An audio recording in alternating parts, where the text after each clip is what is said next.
Hello and welcome. Hello and welcome everybody to the next installment in Alice Baker. This time it's Brushstrokes Part 2. You have returned to New York. You have taken part in it's kind of like a vernissage plus reveal of the winners of 2 prizes that have been given away by the Met. And a jury of people who have basically chosen 3 entries in one of 2 categories: new perspectives and New York cityscapes. Beautiful or meritful, shall we say, maybe not beautiful, paintings have been chosen by a number of people, and Alex Coxton being one of them. And you have basically attended. You've also put down money on William Perkins' painting of Central Park. Mm-hmm. And you have told Alex that no matter what, you want to buy it. And if somebody bids more, then you will just bid more than that. Yep. And you've also said that if possible, you would like to get Lights by Penelope Smithers, the first entry in New Perspectives, yes. Mm-hmm. But that you wouldn't force it because you've got your own Smithers now, because you have asked Penelope to draw May the Great. It's in work. Officially, I don't have it.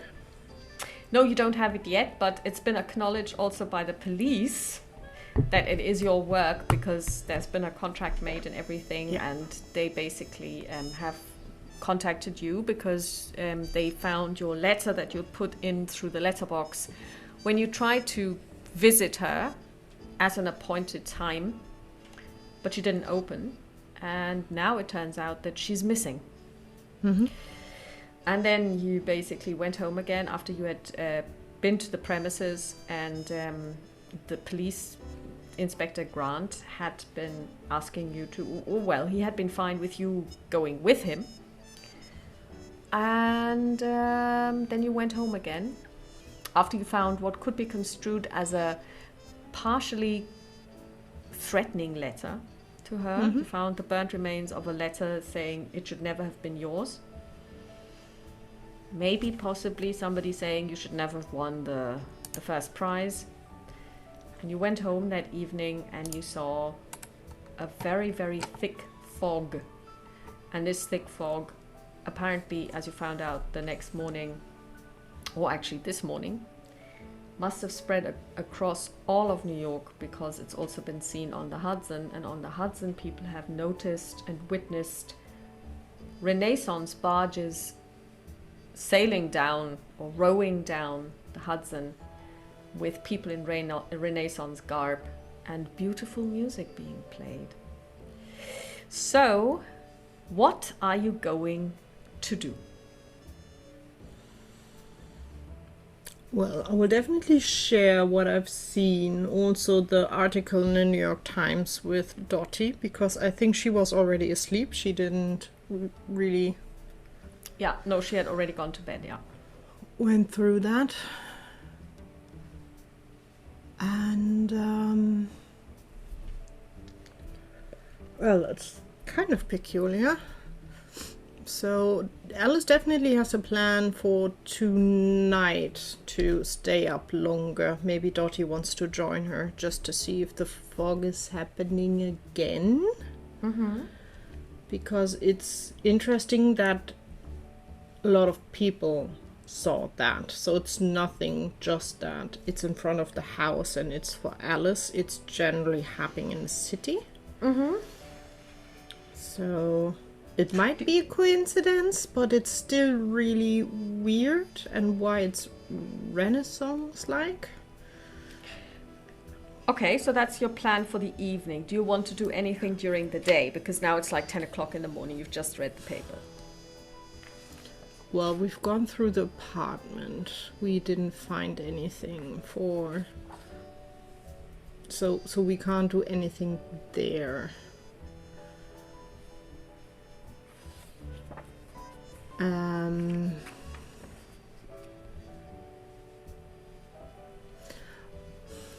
Alice is torn if she, based on the note that she found, if she wants to talk to the two other artists competing with Penelope that got second and third place. One of them is Albus Craig. And the other one I just wrote down, John. I didn't write down his last name. Let me just take a brief look. That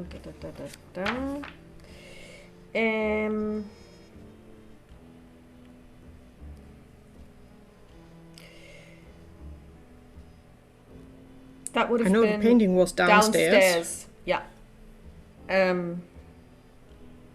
I wrote down Rob Mullen, but that doesn't ring a bell. No, but because I already have a John for the other painting, so Rob.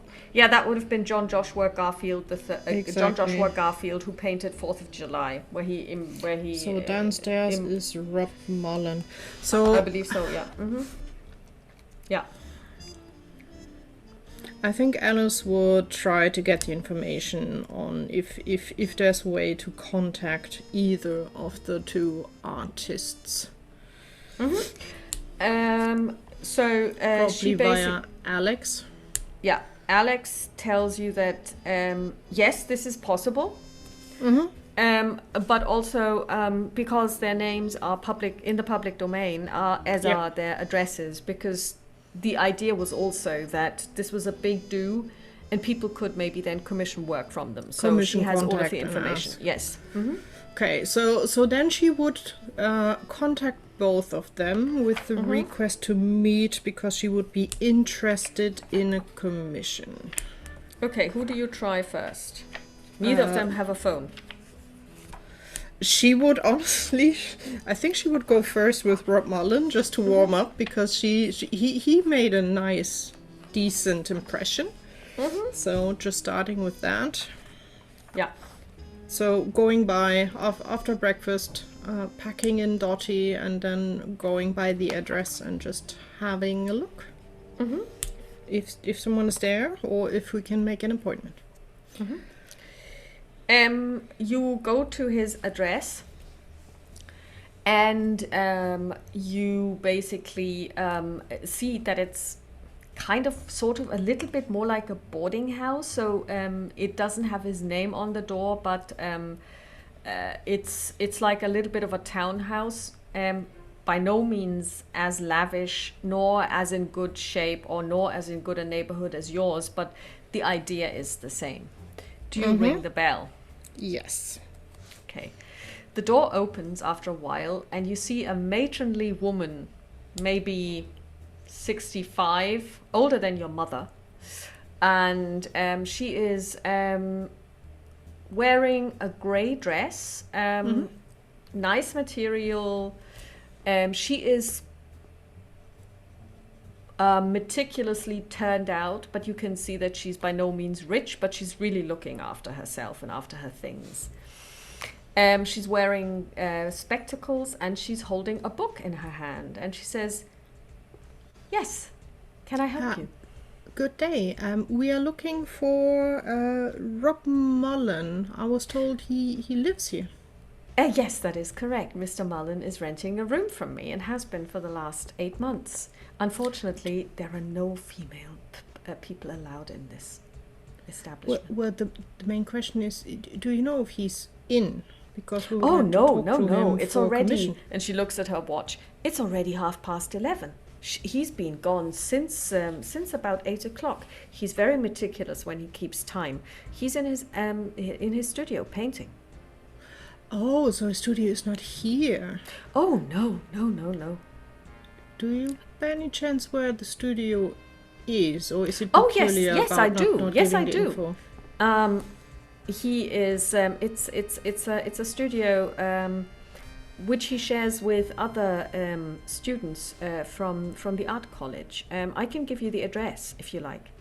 That would be lovely, because we want to ask him if he would be up for a commission, which would help with paying the rent. She smiles, and then she says, "Just wait a second," and she closes the door on you and goes away, and then she comes back, opens the door, and she hands you a handwritten note with an address. It's you know the address. It's actually a part of one of the many colleges in New York where they have an art school. And she says, well, it's more like, since he's a student there, he's allowed to use the studios. He doesn't have to pay rent for them. But he makes a point of making the most of the time that he has. So he starts at 9 on time, and he doesn't come back until 7 in the evening. That is good working morale, I have to say. That will bring him far. And he's hell of talented. So well, yes, he did win a prize. Did you know that? Yeah, I was there. Oh. A close second to another painting that was, well, honestly, all of the ones that were shown are quite good. Alice, meanwhile, would also have a peek what kind of book she has in her hand. If it's like nice literature, or is it something... It's a crime novel by Dorothy L. Sayers. That's a very good taste, but nothing to be concerned of. Are you saying this? No, that's her thinking process. Yeah. This was like, do you have something creepy in your hand? No. Do you need to worry where he is? No, he's It's one not. of the Lord Peter Wimsey books. Then thank you for the information and have a lovely rest of the day. Enjoy the book. It's a good one. Oh, thank you. Yes, do you know it? I do, and I will not tell more except... enjoy the ride. Thank you so much, and have a good day. Thank you. And then we go back to the cab that waited for us, to the driver, and then we go to the address where the studio is. And you go there, and it's basically an art school, and it's bustling. There are lots of people coming in, lots of people leaving. And in a way, this is probably more your scene, because this is men and women who are basically outside of mainstream society.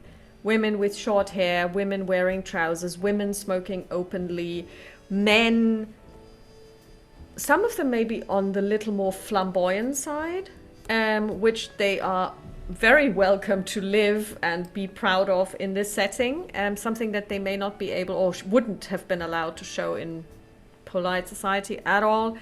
You can see some of them are definitely artists because they've got paint on their fingers, they don't even care.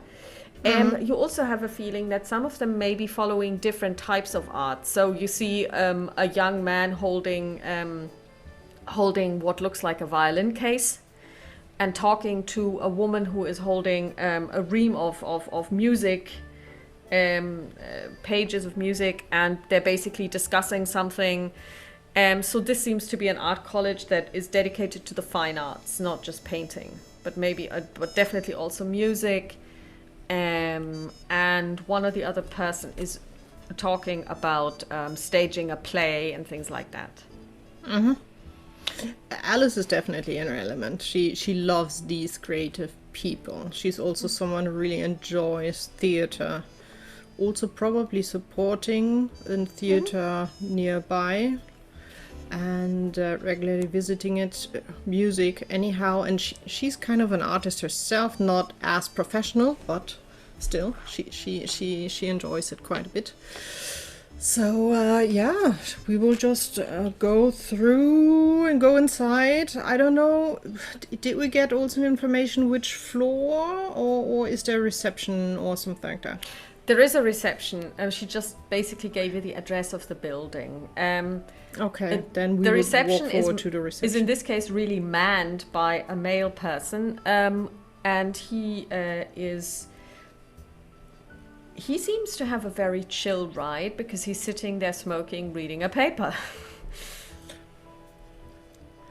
Good morning, or good day, rather, looking at her. Oh, yes, my dear. And he takes his cigarette, draws one more time on it, and then stubs it out. You can leave. What can I do for you, huh? You don't have to turn it off. You can. What do you? You don't turn off a cigarette. You stub it out, for example. You stub it out. Then you don't have to. But okay. Oh, now it's gone already. So what can I do for you, huh? We are looking. Did he smoke cigarette or cigars? Cigarillos, actually. Okay, Like cigarillos. Pamela. Alice doesn't.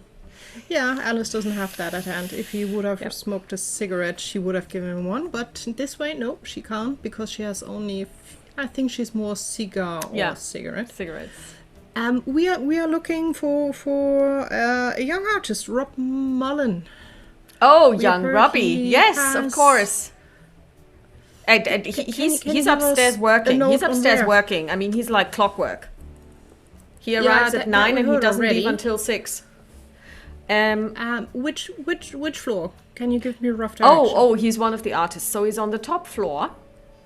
Room 301. You can't miss it. It's the one. The doors are always open. It's a huge room, and it's basically directly under the roof. So light is streaming in at all hours during the day. That sounds like a perfect place. I will. Well, I know how it looks, so I just need a rough direction, and then thank you very much. And she will just knock on the counter, and then she will glide upstairs. And he basically then, as soon as you're gone, resumes reading the paper. You walk upstairs. Dottie is with you, right? You took Dottie with you. Yeah. Okay, I think Dottie would have wanted to join. Yeah, for sure. You arrive upstairs, and it's a. It's more like a ballroom. This is a huge place. Very, very light. And quite cold because it's still winter. And there are, you would say, maybe 10 or 11 people there sitting around behind easels, each one of them, both male and female. And in the middle is a little pedestal. And on this stands a naked man posing for his portrait to be taken. And there is another person walking around, and it's a bit difficult to decide if this is a man or a woman. And they are looking over the shoulders of the painters, and they are basically every so often pointing to something, or just even like pointing to the page and then directing them to look at the man standing there again, and then very, very quietly and softly speaking to them. And then basically making the rounds, and everyone is totally quiet. You could hear a pin drop. The only thing that you are hearing is pencil on brush paper. Or pens on paper. Yeah, they're penciling. What do you do?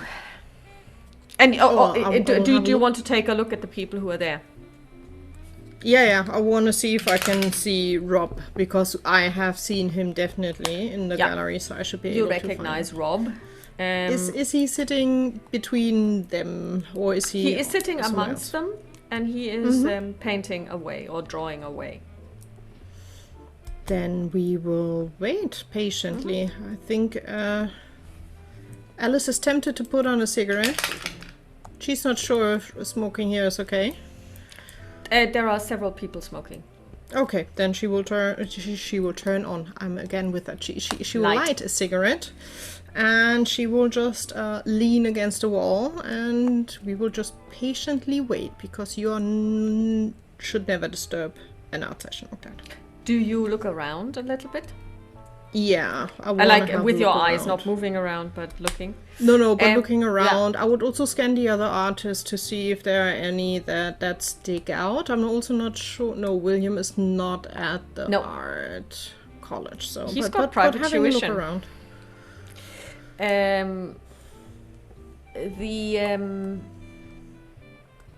You see lots of. Apparently, they are now concentrating on the male torso. Because you can see pages and pages of men, but they don't have heads and they don't have arms. It's really just the torso. Okay.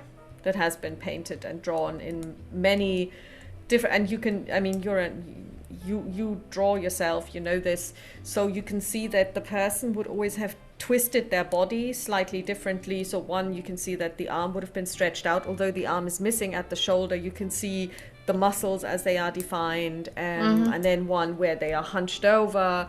things like that. So they have been concentrating on the male form apparently. And they're only using pencil at the moment, as it seems. And there are plenty of these drawings lined up against the wall.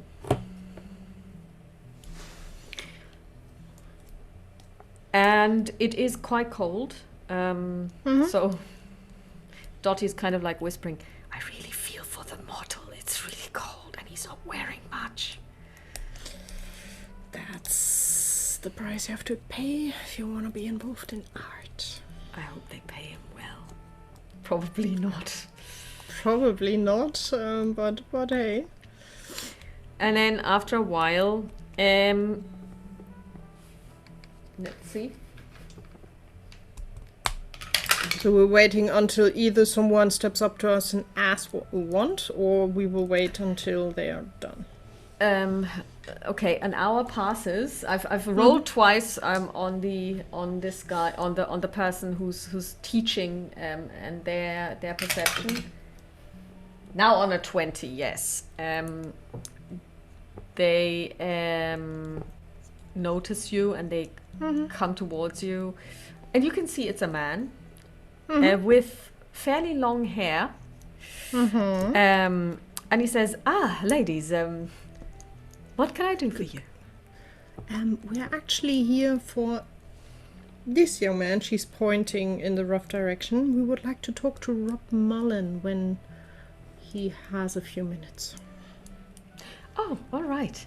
Well, I think we're due a break anyway. We've been going on for 3 hours, and I'm pretty sure that Charles, and he points towards the model, is probably freezing already. So he needs a blanket and a proper drink. Well, I've got a tea flask. So he claps his hands and says, well, we're taking 10. And everybody's kind of like, and people get up, they stretch. Charles steps down from the pedestal, and there is a blanket lying, so he's his modesty was never compromised, because they obviously made sure that whenever he's not posing, he can cover himself sufficiently. And there is a flask which he drinks from, and he sits down, and people come to him and talk to him and show him their work as well, because after all, they're taking his likeness. Yeah. And do you approach Rob? Yes, I would approach, and from a little bit afar, I would be, Mr. Mullen? Yeah. Oh, yes. Well, I'll just describe what he looks like. He is, he's wearing knickerbocker trousers. He is quite wiry, not very tall, and he says, yes.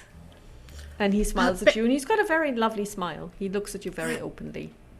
Baker. I've been at the Wettbewerb. My brain is definitely tired. Competition at the competition in the Met, where you did the second place with an amazing painting, I have to say. Oh, thank you. I would be curious if you would have a few minutes to talk about maybe taking on a piece of work for me, if you're interested. I'm always interested. I may have won money, but, you know, I want to work. I don't just want money to be handed to me. I want to work for it.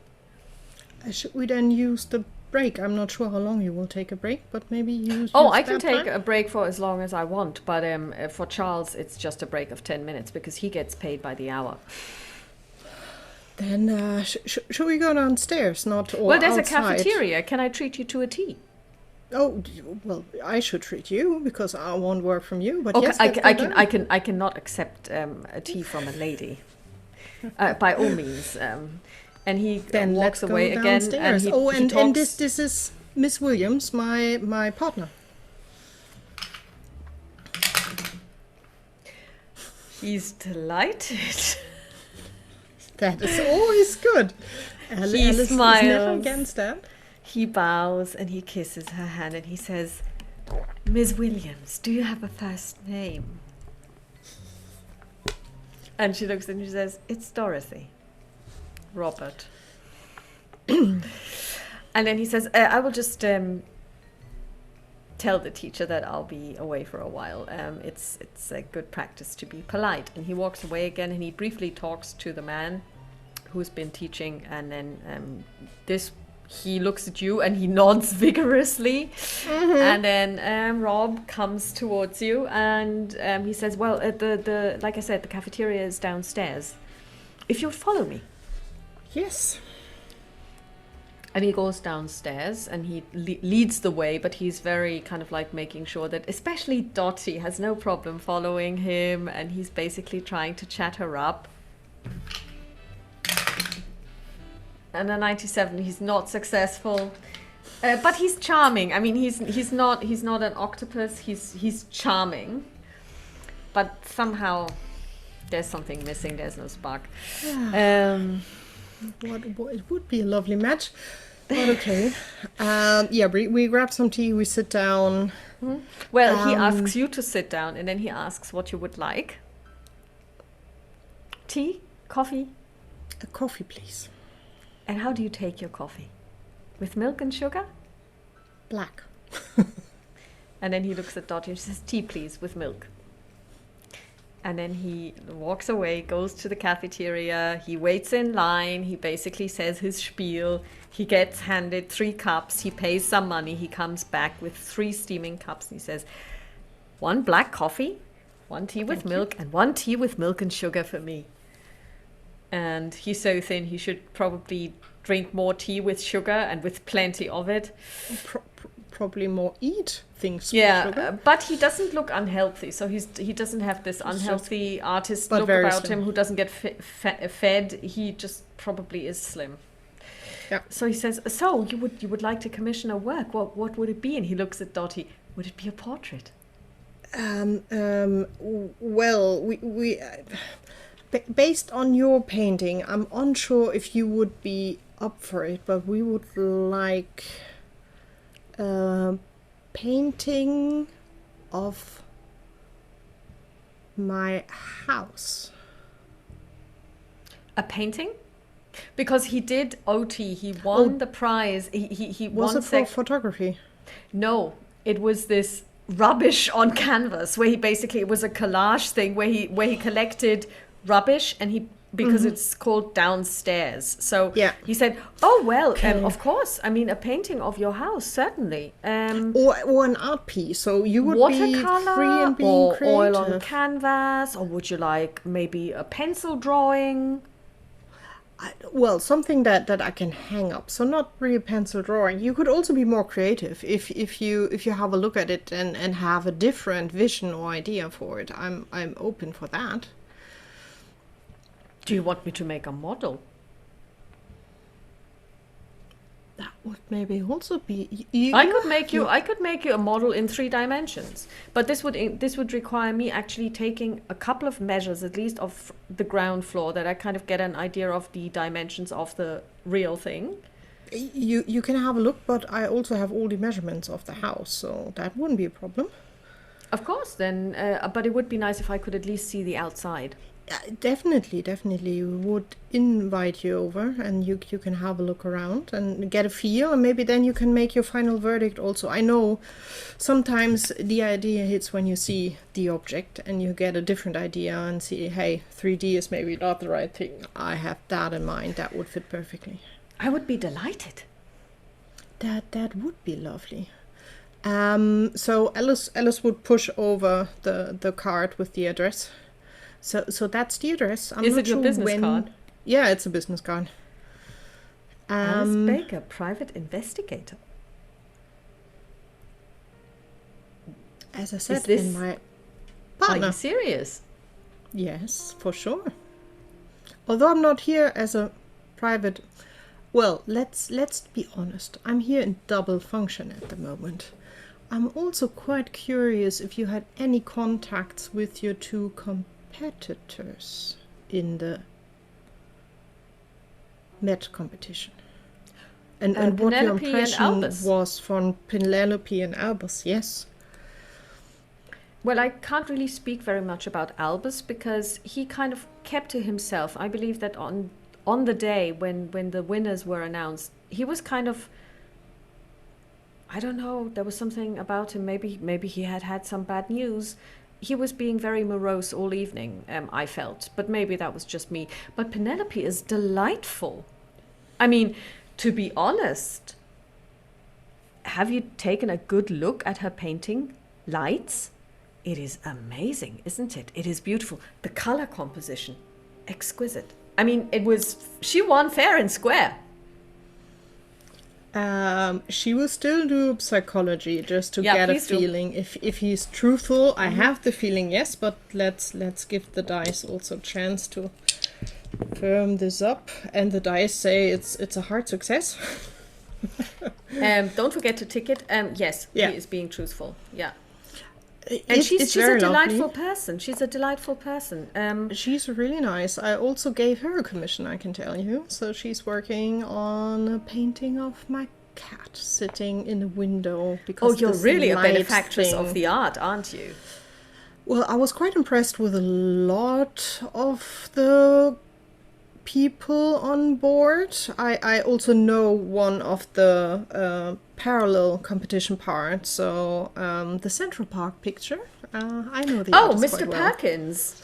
Yeah, I was very impressed. This technique of using imaginary colors instead of the real thing.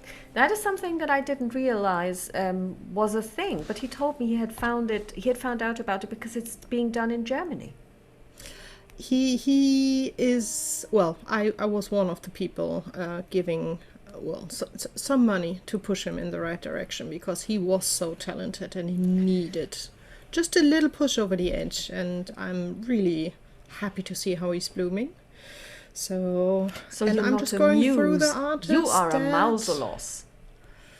Well, I like to support good artistry because, I paint a little myself, but not professionally. I'm not good for that, but I always find it very impressive what people can do with sometimes just a piece of charcoal and a piece of paper.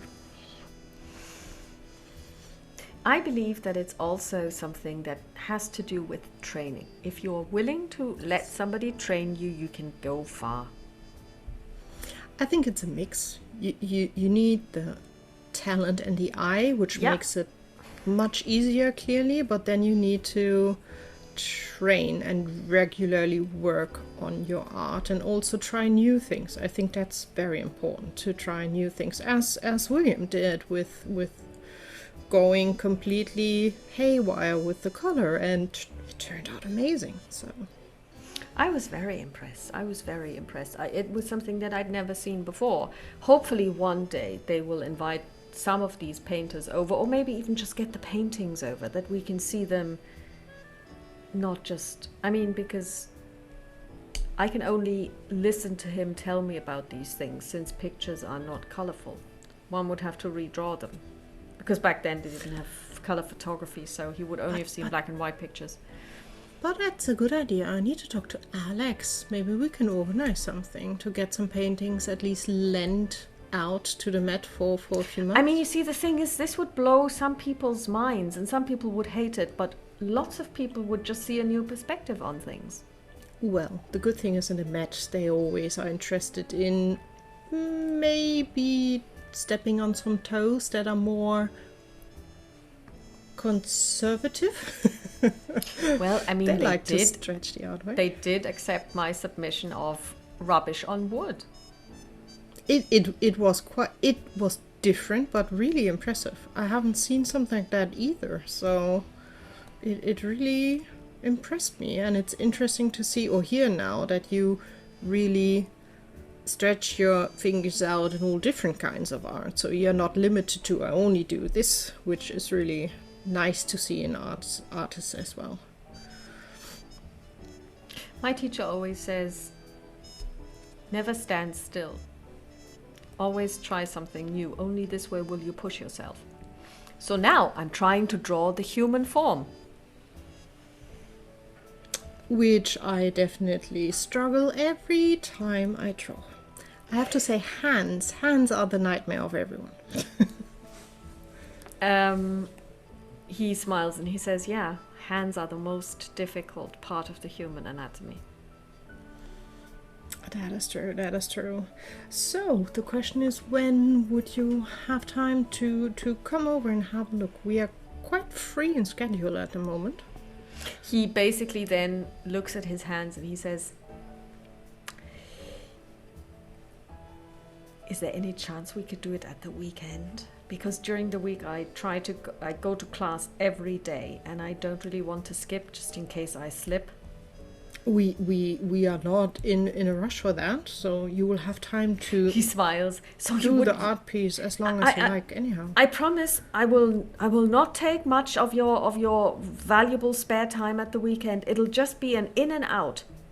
I'll just take a couple of sketches of the outside of the house and you won't even know that I'm there. We will have some tea there and maybe some Oh, don't cookies. inconvenience yourself, madam. Oh, it's not inconvenience. It's easy enough to have there. So I'm as I said, I'm always happy also to have artists around and see how they work and so maybe then on Saturday, maybe around 10 o'clock, if that would fit you. I will be there. Perfect. Then you can decide, as I said, which material would be your way, and then we can also put on the price tag. He smiles and he says, I would be delighted. Oh, perfect. Then we will not And he keep looks you at from Dottie. your art class. Miss Williams, I hope to see you then. And she just says, if you're lucky. Alice will make a grin, but she will hold out the hand to him to give a handshake. He shakes it and then he tries to kiss Dottie's hand and Dottie's like, okay, whatever, and she lets him kiss her hand. Then have a successful class. And Thank you. Then we see you on Saturday. And he takes his cup and he returns it after he checks that you still haven't finished, and then he says, I would return your cups, but I see you haven't finished yet, so We can do that. We will drink in peace and quiet, and then we will give them. Thank you. And he takes he shakes the business card you gave him a little bit, and then he puts it in his breast pocket and he walks away with a skip in his step. So definitely not a candidate for the letter, I suppose, Dottie. Oh no, not at all. He I'm seemed quite sure genuine about genuine about Penelope. her I think painting, yeah. if anything, he was more than surprised that he even made it into the competition, let alone make second prize. Yeah. But he has a point about the German art. I need to talk to Alex and see if they have any ideas on doing that, because it would be interesting to see. Maybe also combined with whoever is around in the US also trying the same style. You could mix. Like, this is the original, and here we have our own people doing the same style. Yeah. But let's see. Then, let's drink up. Although, honestly, the coffee is horrible. And so she will just down it and shake herself a little bit. On a 0.6, the tea is fine. Yeah, well, I should have known better. Then let's see if we can get to the creepy one. Okay, Albus Craig. Yes. So we will hand back the cups, obviously, and then we will grab a new cap. I don't think we would have asked a cap to wait. We would try to grab a new cap and would go to Albus Craig's address. Mm-hmm. Okay, you go to the address of Albus Craig. It's a very rundown tenement building on the Lower East Side, Madison Street, on the corner of Pike Street. Mm. And it's actually basically a tenement building, and there are names on the door. So you walk in, so there's a door, and then there are letter boxes, and you can see there is one. So it's a 4-story building, ground floor and 3 upper stories. And you can see that there are two flats, as it were, on either side of the stairwell. So there is one on the left, one on the right. And you can see that outside there are letter boxes. There are 4 rows, ground floor, first, second, third, and always 2. So probably this means that when you look at it, that he's on the ground floor because his name, Craig, A. Craig, is on one of the letter boxes on the lowest level. Okay. Then based on if it's left and right, we would go inside and try the same door bell or knock on the door, depending on what is available. There is a nameplate on the door, basically handwritten A. Craig. You knock?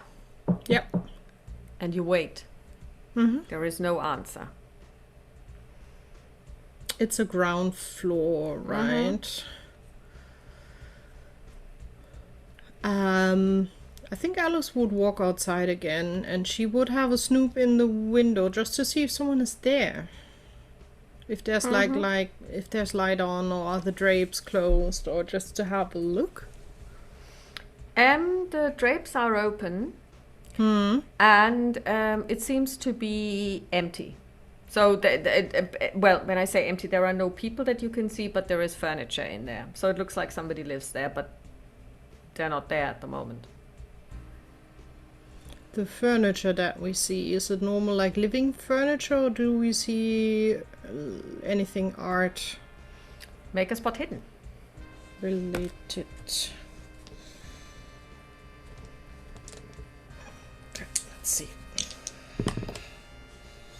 That is a hard success with a 30.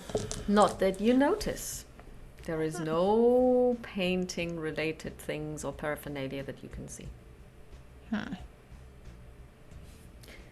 At that moment, the door opens again because you stepped outside and you're looking through the window, and out steps an elderly lady dressed completely in black, grey hair. She's holding a dustpan. It's like, what are you up to? Oh, good day. We are trying to reach Mr. Craig. We were just curious if he's in. Nah. He's not.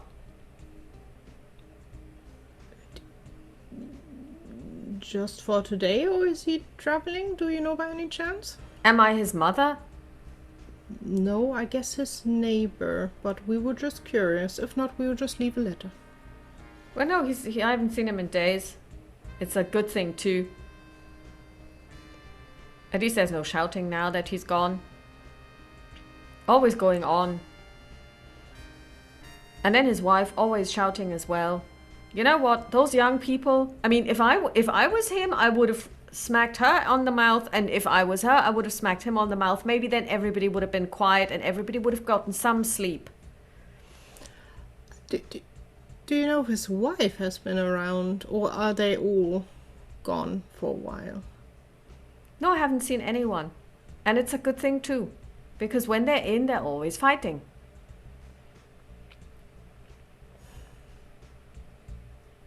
And she turns over the dustpan. She doesn't even go to any of the dustbins. She just basically throws it out in front of the door.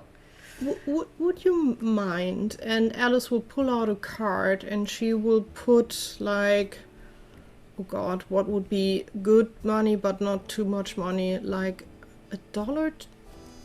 $1 is quite a lot of money.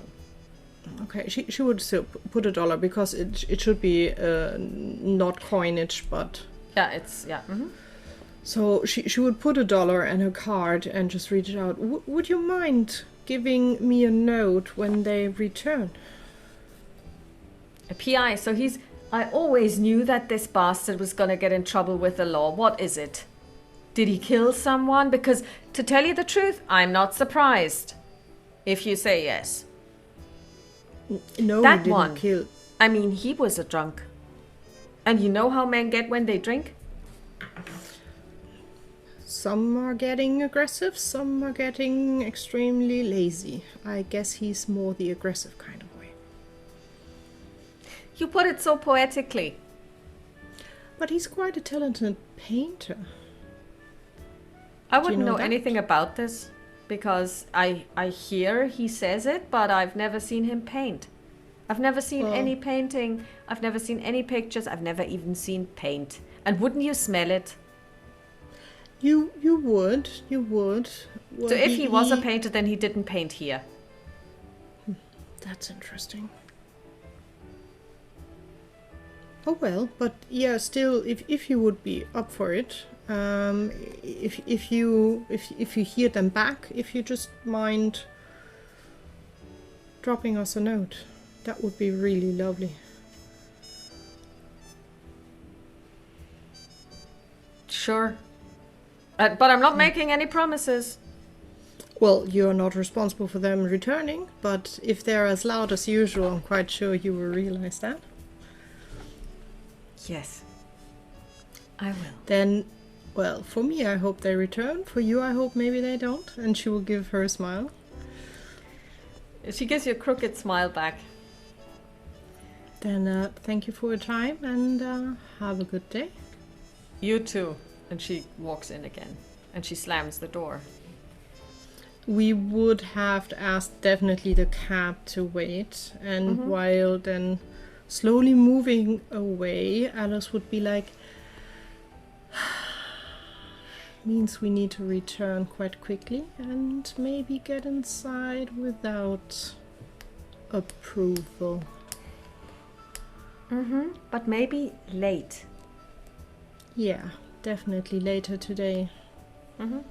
Although I'm scared that we will have the wonderful fog outside, but hey, that's how it is. Then let's return home. And yeah, we will take the cab back home and we will order cab to, or maybe even that cab to ask to be back around 8 o'clock. Okay. Good idea. Maybe rather 9? No, 8 o'clock is already kind of late. Yeah, 8 o'clock. Yeah, okay. 8 o'clock. Yeah, it would be dark by then. You know this. Yeah, and during that time, I don't think everything was open until midnight and things like that. I'm quite sure during that time things closed around 6 or 7 latest. Yeah. At least I suspect. I never thought about how long the shops were open during that time. And that is interesting because, I mean, they are open at all times now. They don't have anything like Ladenschluss, so I don't know what it was like back then. Past, probably there was kind of like a time when people did go home. I think so. We just assume at the moment. So if Yeah. anyone that's listening knows any different, we are curious to see or hear. But yeah, we suspect that at least during that time there was no 24/7 7-Eleven open. And then let's see. So we go back home. We spend the rest of the day probably having a nice dinner, and after dinner, changing clothing into something more discreet. Black, not really springing to the eye, but it would be, I suspect. I think she would propose to Dottie that Dottie would wear a dress. Alice would go with trousers and a jacket, and she would cover her hair in a hat. So worst case, if they're a little bit sneaky, they would look more like a couple walking around. Okay. So you go home. It's now, I would say, probably around 2 o'clock. Dottie prepares a late lunch. Teresa is going about the household chores, and Maeve is happy to see the two of you. And she headbutts you repeatedly. What is going on, little one? And she will give Maeve a little scratch behind the ear. Show me. And as you say this, Teresa walks by and she says, "Well, she's been like this all day. It's like I mean, I thought that maybe there was something in the house, maybe a mouse got in from the garden, but no, she tends to basically want us to look outside the front window of the living room, but I didn't see anything. Maybe you know more. The same window, just for me, Yeah. it's the same window. It's the parlor window, yes. But at the moment, there's nothing out there, Maeve. But still, I will go over to the window and see if Maeve is following. And Maeve sits there and she basically just gazes outside. Make a spot hidden.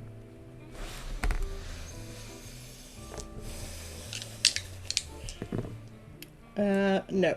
Oh, no, still. Okay. It was 76 close, but no. No. Oh god, my spot hidden is high enough, but no, I don't see, I just see people walking by. You do. I don't see anything, and for fog and all the spooky stuff, it's a bit too early. It's not nighttime yet. Also, we will not be here when it's nighttime today. We will be out. And she would just give Maeve like just petting her and maybe calming her, I'm not sure. I think Alice will then turn around from the window and she will then go back in the kitchen to grab a tea or something to drink. Or would you like a mocha? Because you said that the coffee wasn't up to par. A lovely mocha would be nice. Do you want to give it a go, or should I? Oh dear, on an 86, that one goes down the drain immediately. Oh, I seem to be losing my touch here. Okay, then let me give it a go for both of us. A little bit of mocha does not hurt if we have to get up or stay up later. I rolled a 99. No mocha for us today. Let's just stick to tea before we destroy more of the poor coffee.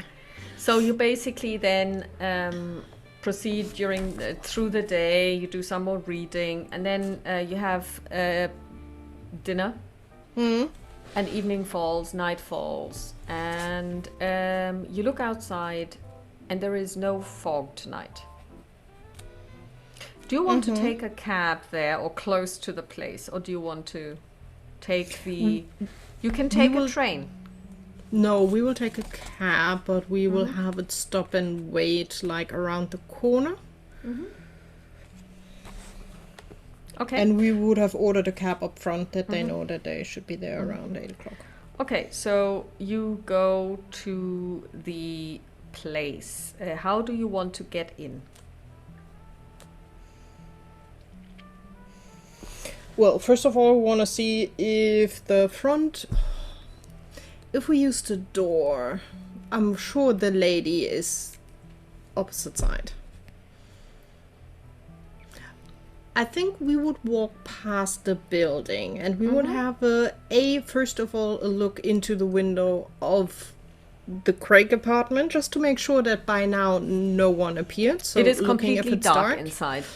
Which I suspect at 8 and the o'clock drapes are not drawn. They are open still. So then definitely the family is not back. And we would walk further and would look in the other apartment to have a look and see if we can see that certain lady there. Or if it's also dark. Make a spot hidden.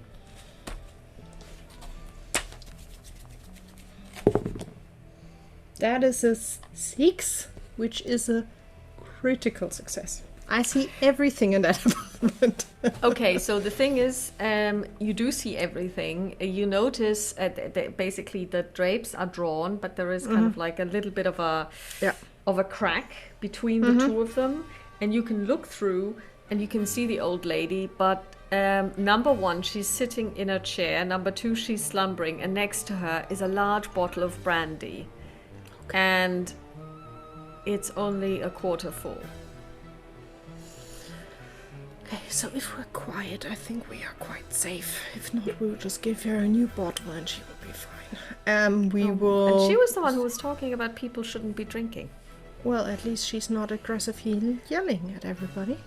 She's probably more the lazy slumbering part, which is good for us. We will just walk up to the building as if it's our building, and we will try if the main door opens. The main door does open. Then we will try to be stealthy, which I highly suspect we need to roll.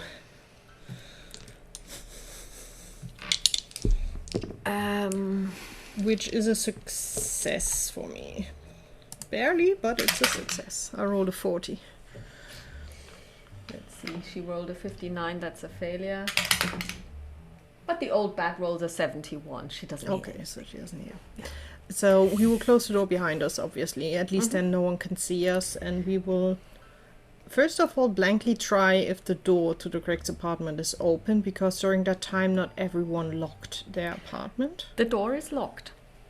Then and closed. Then I will try and pull Locksmith? out my little kit, kneel down, and we'll try to open it. Yes, that's a 16. Don't forget Which to take is it. a hard success. You open the door with your lockpick. You unlock it, so first of all. Then do Yeah. you just basically open it as well? Yeah, we will open it. I will just open it a little bit and listen. Did you bring a light source?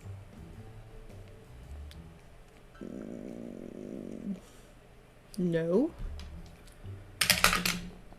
On a 98, that's way higher than Dottie's luck. She hasn't thought of it either.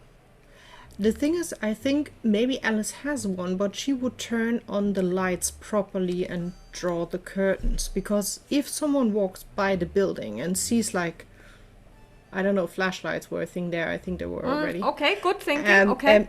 It would be very suspicious. It would be less suspicious if you just walk up, close the drapes, do your thing, open the drapes, turn off the light, and leave. Okay, so basically... In hope they are paying the bill to have light. There is. It's electrified and the electricity is working. Then Alice would, before turning on the light, she would open the door, she would listen first of all. If she can hear Make a anything. listen I don't roll. know if they have a cat or dog, or you never know. I'm not hearing anything with a 90. It's quiet. Dottie puts out her hand in front of you to block you and she says, "Shh, I can hear something."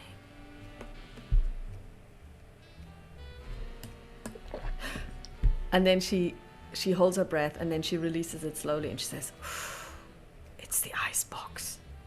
Can you hear it?" And then you hear it too. It's almost like somebody breathing. But it's kind of like this rhythmic. So obviously it's an old ice box and there's something maybe wrong with the electricity. So it's really just the ice box making noise. And she says, "I can't hear anything else. Let's go." We will open the door, we will look for a light switch, turn on the light, and we will still be quiet in voice, but we would be like, okay, you take the room here, close the curtains, I will take the next room. So just the rooms towards the street that we have them. Okay. And then we would have a calm look around. And we will clearly close the front door. Okay, so you close the door. And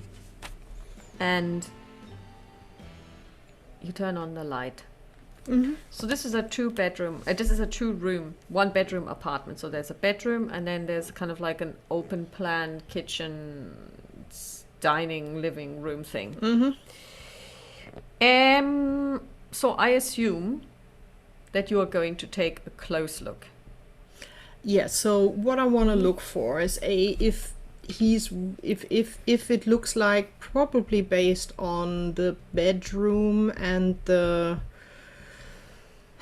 Schrank wardrobe, if they are like on travel, like on vacation or whatever. And secondly, I would have a look around for art pieces, or if there's anything related to art. The note that we found was handwritten, wasn't it? Yeah. And I would look around if I can find any kind of handwritten notes that are not looking like letters they received, but rather like, or maybe looking for a notepad just to double check, although it could be her handwriting because we suspect her, well, we know his wife is living there as well. Okay, then please make a spot hidden. And let's see. That is a hard success. 34. And for Dottie as well, 21. So, between the two of you, number one, you check out the wardrobe and you can see male and female clothes. But it looks like this is a complete wardrobe. It doesn't look like people have taken out clothing. It's very full. So if they've gone for traveling, then maybe they've had a second wardrobe somewhere, but definitely not here. It looks like everything is where it should be. You also find a very battered suitcase on top of the wardrobe. So, you know.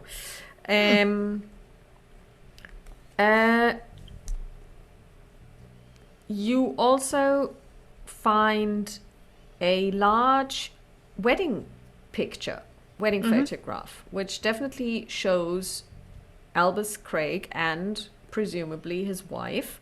And now please make... you had a hard success, didn't you? Yeah. Can you make another spot hidden with advantage, please? Sure.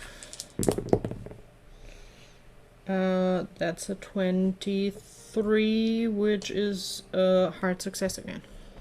Okay. You spent a lot of time looking at the painting, didn't you? At the ball. Oh yeah, the creepy painting. His competition piece, you mean? Yeah. Oh yeah. It was creepy, but still fascinating somehow. Yeah. The woman in that painting has the same face as the woman in this wedding picture. So the one woman the one who wasn't that wearing looked scared. exactly. Mortified. The only person that wasn't wearing a mask has the same face as the woman in this painting. Peculiar. I would share that information with Dottie. Well, she might be his muse, although maybe. Or model, or both. On a 17... at least it speaks for he really painted it himself. I'm still not sure if it was really his art or he just put his name on it. That's a good point, but maybe whoever drew it must have seen his wife at some point. Yeah, for sure. She rolls on...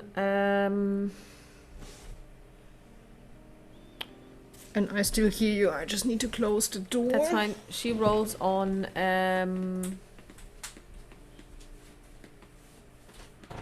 What is that?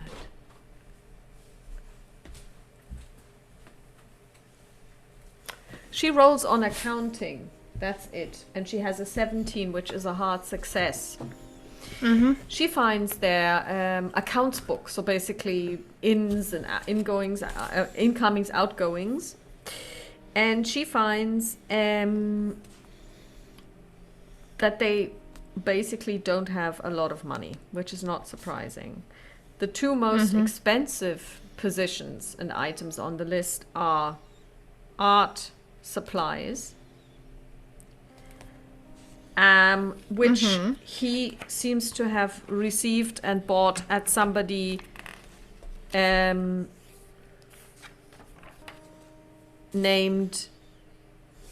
Notalbano Tivolini. Just gonna put the name in the chat. Tivolini. That will definitely go in the notebook to double check if that's like an official art supplier. It sounds like a fancy name. Notalbano Tivolini. And he is, and his address, because whoever kept this book did was they kept all of the invoices, and on that invoice, invoices is the address. So he's a paint maker, if you like. So he makes paint, he mixes paint, and he's in Kenmare on the corner of Mott Street. So in New York City. In New York City, yes. Okay. Um, For the art supplies date, Alice would then curiously just ask, did he just buy it once? Or did he buy no, this is a more regular. I regularly? mean, you can find easily like 6 or 7 invoices. Okay. Having said this book is really kept very neatly. Plus, you also find outgoings for rent for Canal Street 166. So he seems to have taken Because out a lease on a different building or place. 166. Yeah, what I suspect because I didn't find anything in art supplies, right? So no paint, no canvas, nothing. He needs to paint somewhere else. That might be it. It's a question if she is with him there. Make another spot hidden for me, please.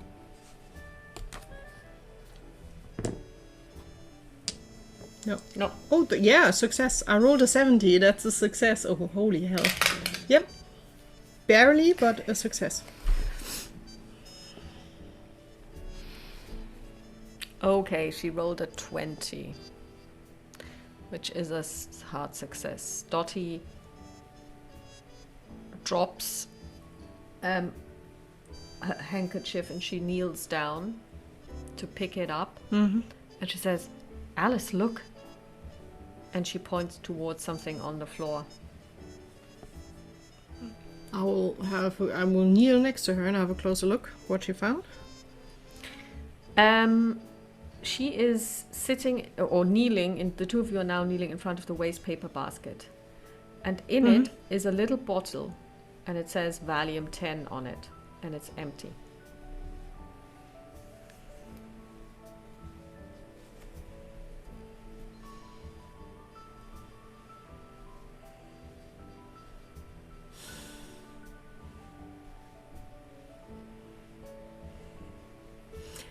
Alice will take a note. She's tempted to take it, but she also knows if she takes it, whatever happens, it will not be useful for the police.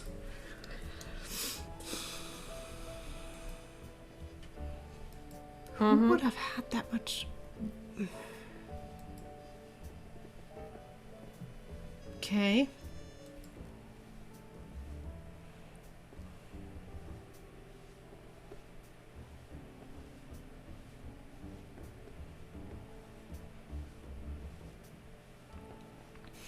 That is concerning. It is, isn't it? That is Well, some gives us serious the stuff. idea. Yeah. Take 3 and you're dead.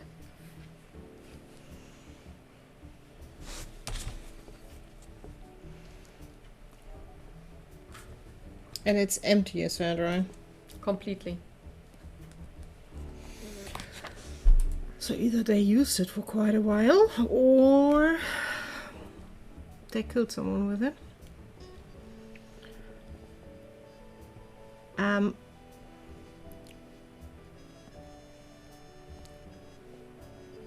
On the bottle, I think Alice, we are wearing gloves anyhow, but Alice would carefully pick it up. Is there anything, does it look like it's coming from a pharmacy? Because in that time, most things had like stamps from pharmacies and so on. It just says Valium 10, no information, not subscribed, no subscription.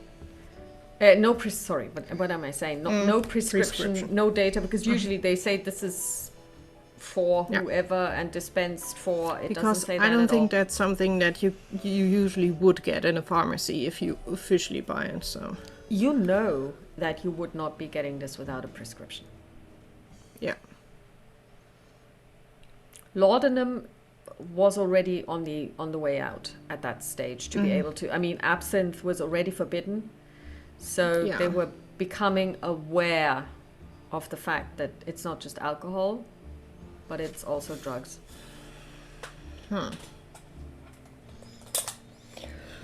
Okay. That's definitely concerning. So, do we have any luck on the handwriting example, just to have it? Make an arts and crafts roll.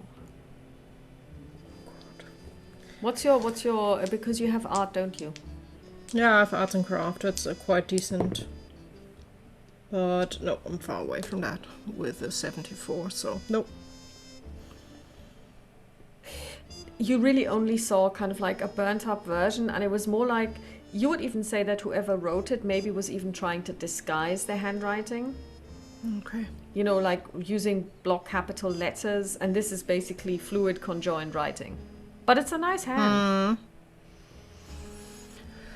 Okay. I would also look in the icebox just to have an idea if there's food in there and they then probably plan to return, or if it's completely empty. There is food in there, yeah.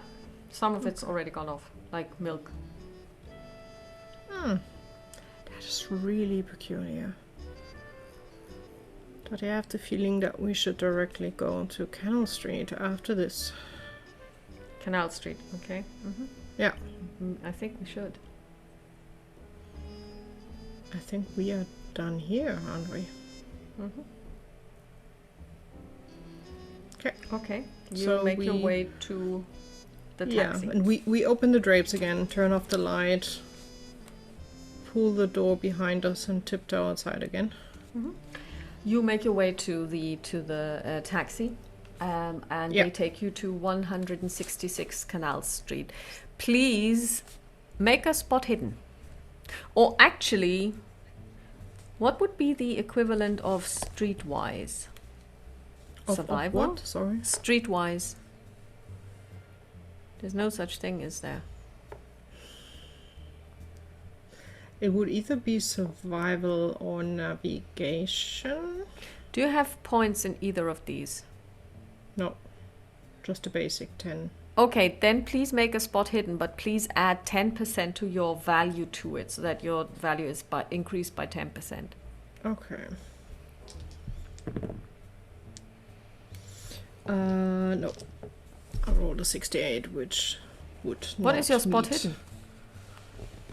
What is your spot hidden? 72. Oh no! You said I should No, add. sorry. When I meant add 10, I meant add it to the 72, so that you're at 82, and then roll against it. Sorry. Oh, okay, then I I have said a this success. wrongly. Then Yeah. I have a Okay. success. Okay. Okay, no, then I have a success. Because what I was trying to do is I was trying to kind of, you know New York City, but maybe not this area really well. But I assume you would actually be watching where you're going, because it's a new place. Yeah. So you add the navigate to it, and what you notice is that 166 that Canal Street crosses Mott Street, and on the corner of Kenmare and Mott is where the paint dealer or paint maker has his shop. So this place, 166 Canal Street, isn't too far away from where this guy has his paint shop. So it's close. That's interesting. Well, it makes sense how we found the paint mixer.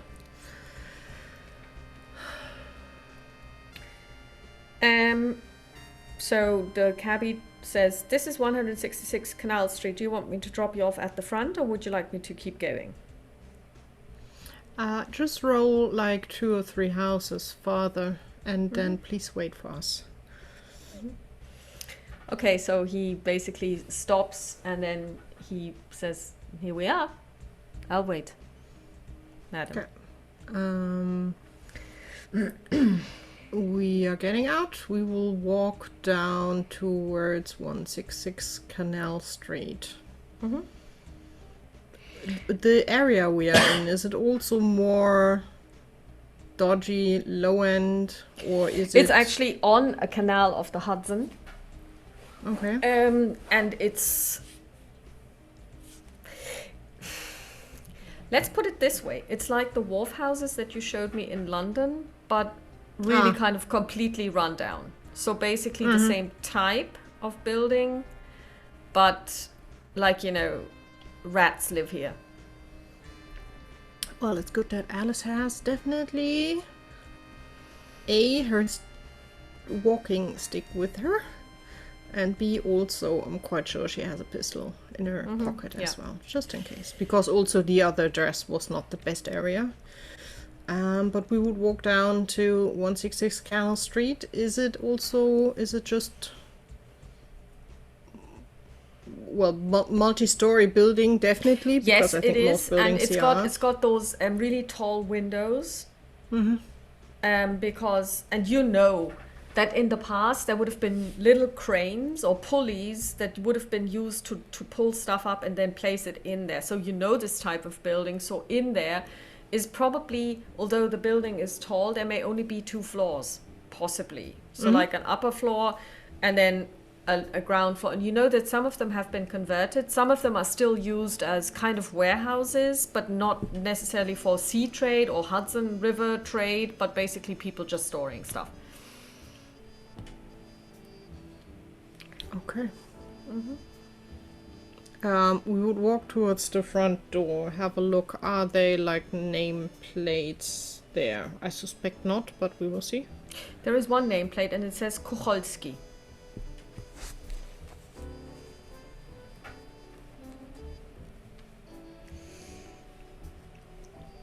So they are probably just renting single rooms, I suspect.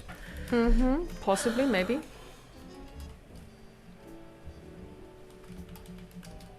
Are the windows in the building, are they lit or is it dark? Downstairs, It would one be window is around lit. 9 o'clock probably. Downstairs, a window is lit.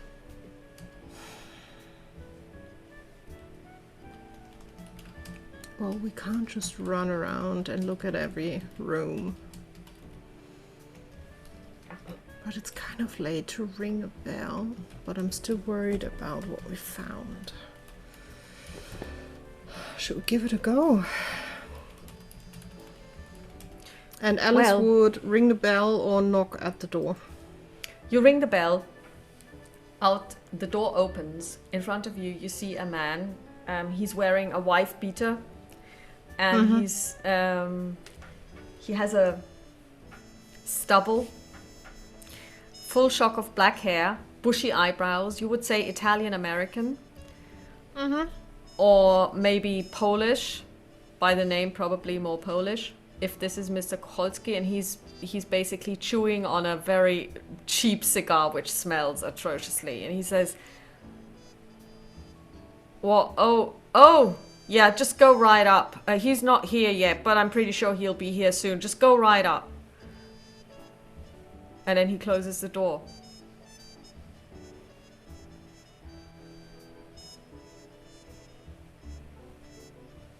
He's not here yet, but he will be right up.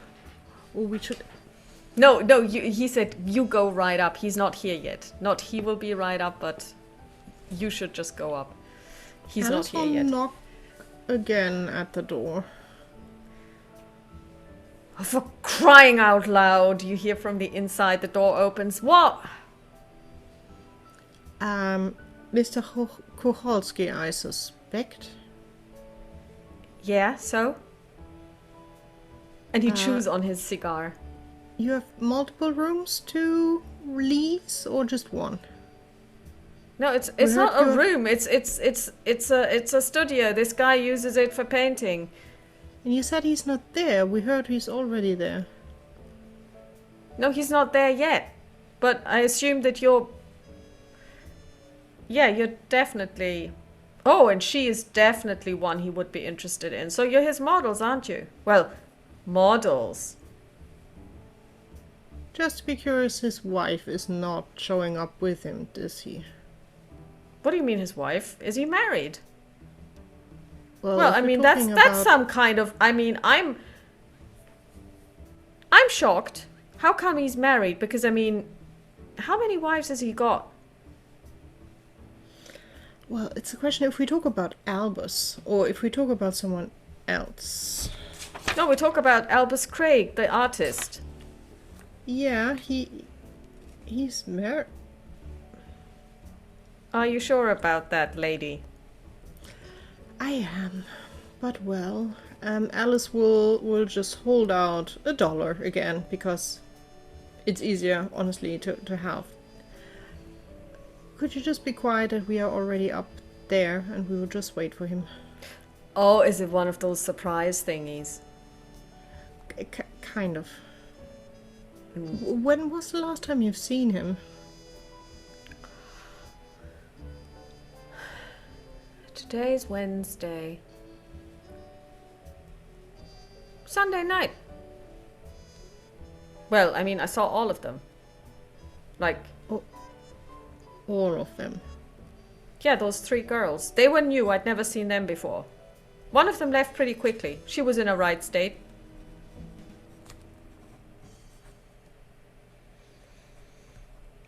Just counting back, Sunday was before the competition. No, it was clearly after competition, because we had time. Yeah, because the competition was several weeks ago. Yeah.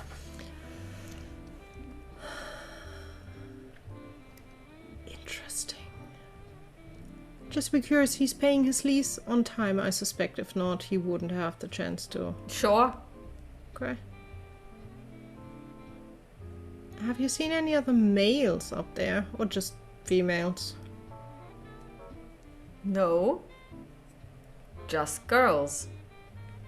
Interesting. Well, thank you very much, and we will not disturb you any longer. You go upstairs, or don't you? Yeah, we go upstairs. Quietly. And see what we find. Well, the stairwell ends at a door. So first we will listen before we open anything. Make a listen roll. God. Let's enter the murder house and hear nothing, because I suck at rolling sometimes. No, I rolled so far really well, but an 88 is not enough to listen. She spends 1 luck and has a normal success. It's all quiet. We will try if the door is opening easily or if it's locked. The door opens easily. We will peek inside. I suspect it's dark because it's nighttime. It is dark, but you can see the moon. So there are plenty of windows where you are. Is there a light switch? There is. Well, there is a light bulb. Or a light bulb. We will try to turn on the light. If he's paying the lease, he probably will have light there as well. And we will close the door behind us. And Alice would have a look around if there's a chair or anything nearby that she can like force onto the door. There is, yeah. Okay, so it can't be opened? No. And we will have a look around. Okay, so essentially this is a studio. You can see this. There are plenty of canvases that have been painted on that, you know, are just standing there. None of them are fresh. You can see that. So probably these are the canvases he would have bought so he can paint them over. You see plenty of sketches of make a spot hidden. Okay, let's switch up the dice. No, 96 is not good enough to see anything. Okay, you see plenty of sketches of female people completely naked who seem to be sleeping. All of them. You also see some kind of mattress full of stains. Make of that what you will. And you also see different stages of the painting that you know as the ball. Sketches and a smaller version in watercolor, a much smaller version. And you notice something else of these. And you also notice when you look at the other sketches that you see. The quality of the technique is by no means comparable to the quality of the ball that you saw.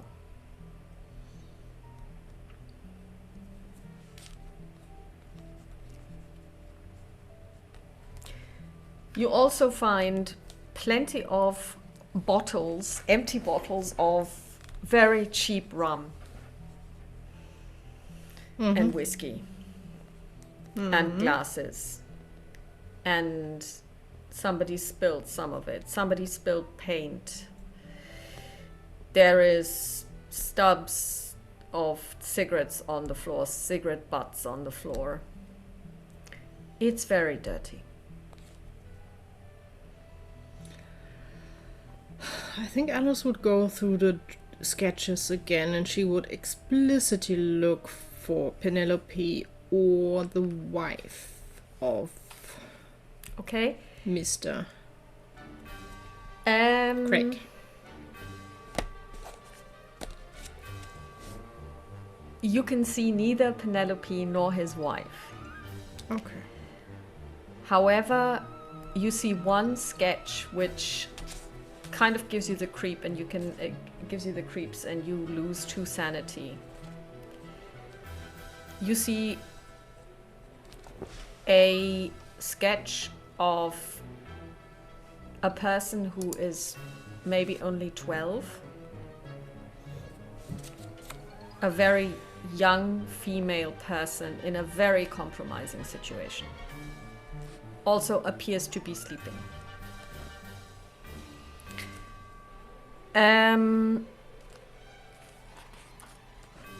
And you also find lots of paint and buckets of paint, and they all have the words Notalbano Tivolini printed on them. Yeah. And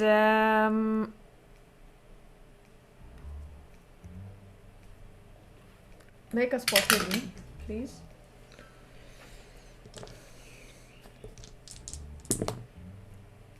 Now I'm rolling good. Hard success. Okay. You find 2 more things. You find a receipt for a book. And the book is called Le Vite dei più eccellenti pittori, scultori ed architectori. You have Latin, don't you? Yeah. Can you make a roll on that one for me, please? Although I only have 6 in Latin, so I probably will not make it, but you never know. I rolled a 3. Very good. That's a hard success. That's 50%. I would always take a picture and photograph that insanity. And take it, please. I just have basic Latin. Never mind. It's the 50%. It's a hard success. But you speak English and you speak French, so you can easily translate this. It means the life of the most excellent painters, sculptors, and architects. Okay. And you know it's Italian. You can tell. And it also says where he bought it. He bought it at Pushcart Market. And the seller is called Mr. Wilde, and his market is called Pushcart Market. Needful Things. And yes, I do believe that this is a Stephen King reference. Okay. So we will note that down in our notebooks as well to follow up. I'm just going to put it in there as well.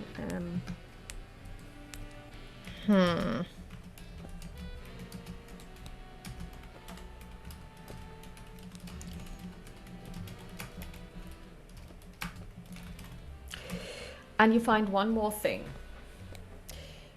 And that is another paint bucket. Mm-hmm. Now, what do you know about paint? What does Alice know about paint? Well, she generally knows the different kinds of paint that are out there. She also tried out the different mediums that are usual, like oil paint, acrylics, watercolor.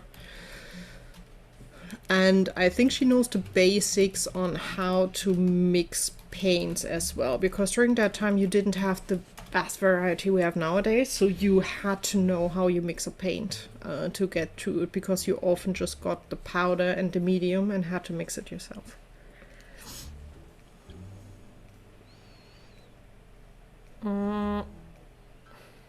Okay. But it would be basic know-how. She would not be the professional to see immediately, so she would know if she latest if she tried the paint on paper to see if it's oil or acrylics, or if it was mixed weirdly. Okay, so what you see there is color, is paint that is kind of, it's a ghastly color. I would call it mustard yellow. So a really weird color that you wouldn't really see much use for. It's a huge bucket. I mean, some, yes, maybe. But it's the kind of color that you would understand if somebody were to mix it themselves, because you might want to use it at least a little bit. But this is easily 10 liters. You would not even think that anyone would buy this large amount of this really horrid color. Really horrid. It's almost as horrific as the lime green that was used on 1206 Spooner in that one room that she was trying to decorate before she was killed. Yeah. It's a really Yeah. terrible color. Is on the bucket, is it like self-mixed, or is No, there it's also the name Notaibano of Tivolini.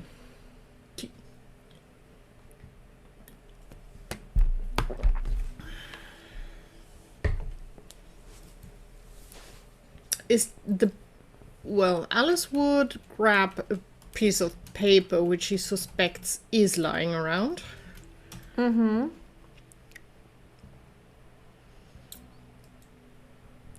Yeah.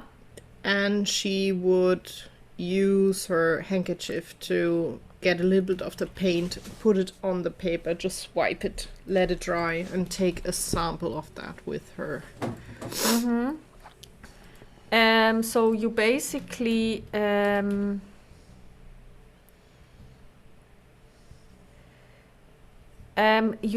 take out the thing and you put it you put the paint on your handkerchief. Yeah. Are you wearing lipstick?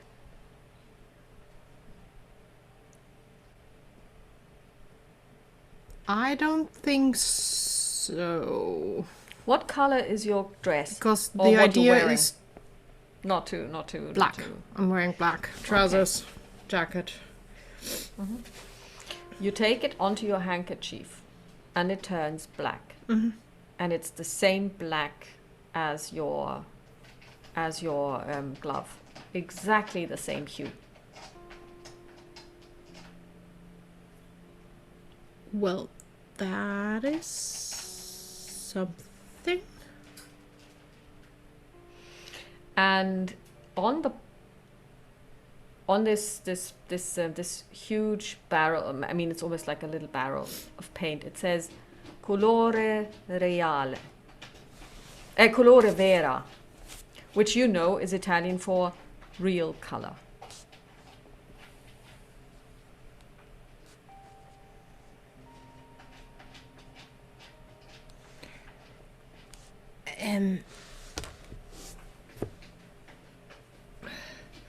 I think Alice would be like, Dottie dear, because Dottie is probably not wearing black, because I don't think she has really a black outfit, because I think that's too harsh. She would wear grey or brown or something like that. She'd be like, Dottie dear, just take a different corner of the handkerchief, and would you mind just trying to make a swatch of the bucket for me? She takes a handkerchief. She has one of her own, and she takes it and she puts it in, and it comes out. And it is the same exact hue as her dress, which is grey. Now that's odd, isn't it? I mean, that's not real. She loses her sanity.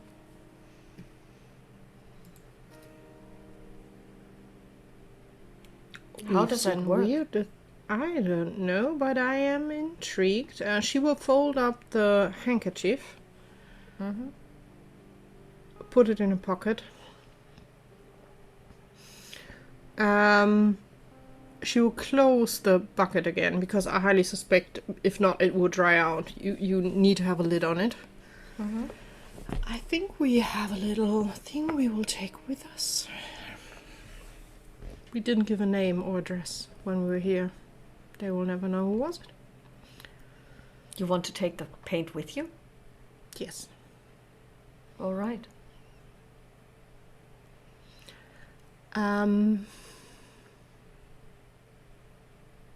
She will have a last stare at the paintings of the ball, where she's like, this is not nearly as good as the thing we've seen at the competition.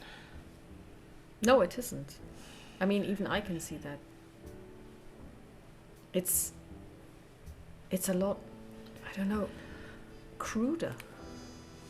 The thing is, with that art, I don't think we can get the police here to have any kind of ideas. Maybe, at least I will try tomorrow and see if the inspector would be willing to jump on that, but we will see.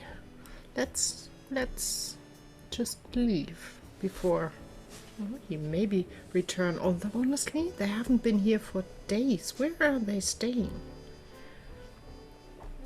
Especially if his wife is not with him. How many places do they have to live? I don't know. So you leave? Yeah, so we will carefully open the door, have a listen if anyone is trying to come up the stairs. No, up the stairs. You don't hear Yeah. anyone, and you also can't see anyone because you're looking down the stairs. I mean, it's not Yeah, but like, we would hear if someone walks up you would the... hear it and you would see it. There is nothing. It's actually quite quiet. At least we will try to be quiet going down. Maybe not waking up Mr. Kucholski again. For Alice, it's a success. For Dottie, it's not 54. So she steps on one of the on one of the wooden stairs, but it just creaks. But she stops, and you can hear that she stops breathing. But nothing happens. Okay. If he doesn't look outside, we will go outside. We will leave the building. Have a last look around if we see a familiar face named Craig. You see no one. It's dead. It's the dead of night. It's now easily past midnight. Okay. And then we will go down to the cab. You get in the cab. Yep. And he says, "Where to, miss?" I will give him an address that is not... Although he was the one who picked us up as well, so he knows where we have to go. So I will give him the home address, and I will pay him extra so he forgets that we were here. He drives you through the nightly New York. Make a spot hidden.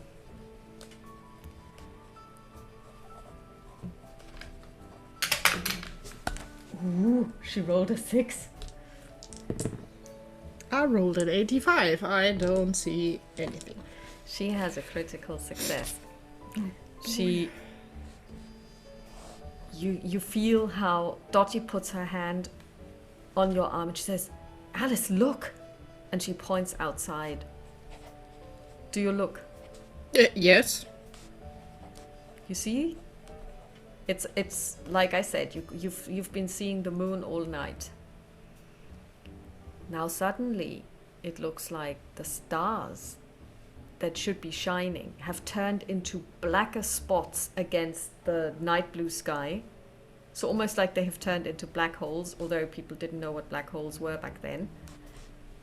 And you see the moon.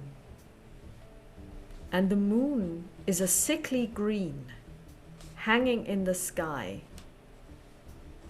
And as you look at it, it also seems to be sucking in the sky around it. It's kind of like it's almost like the sky is warping around it. And when you look very closely, it looks like the Statue of Liberty is floating behind it. So the moon seems to be almost crashing into Earth. But wouldn't it be a lot bigger if it did? Lose 2 sanity, please. Dottie loses 3.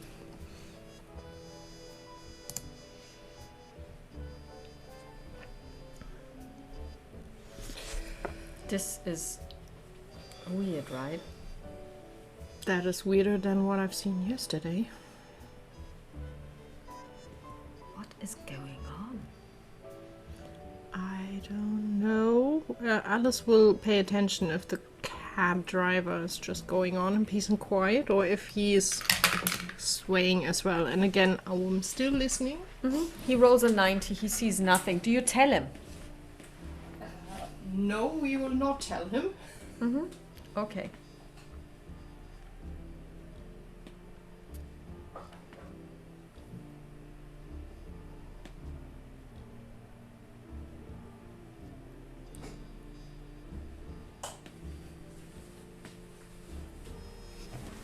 Sorry, I'm sniffly and running out of tissues. That's fine.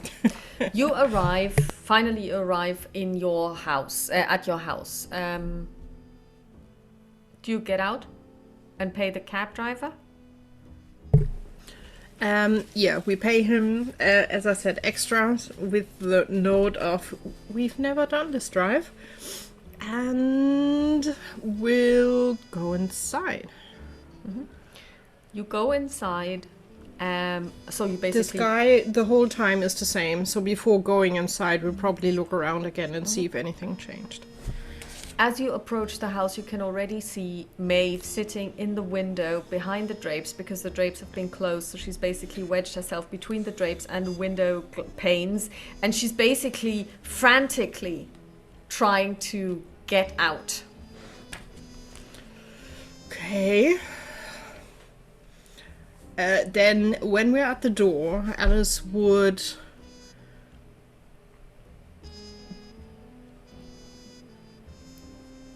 either try to be quick or trying to grab Maeve in case she tries to run out. Okay, so... with the words, no, we don't go out there, sweetie. As you open the door, Maeve jumps into your arms and meows like crazy. I will try. But it's more like she's afraid. Mm-hmm. And now she feels much better because you're there. Okay, we will just go inside, lock everything. Come on, Dottie. And we will have a last look for the cab driver who's just going down the street, I suspect. Yeah, he's already left. Close the door, lock the door. And we'll make... Alice will just in the clothes that she has, she will just plonk the bucket next to the door. And she will... also inside, but just in... And she will take May for a round to make sure everything is closed up properly and locked. Mm-hmm. Which I suspect it is because Teresa is very on point and very structured. So she probably made sure everything is locked up. Mm-hmm.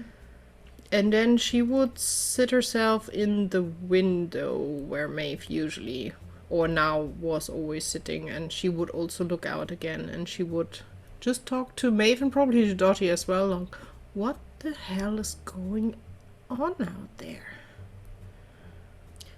You look, you see the sky, you see the moon, the sickly green moon, but you also see the building across from your own. Yeah. And on that building, how is that possible? They've added a balcony to the front on the second story, and it looks like a balcony that you would find in Venice, like this Renaissance type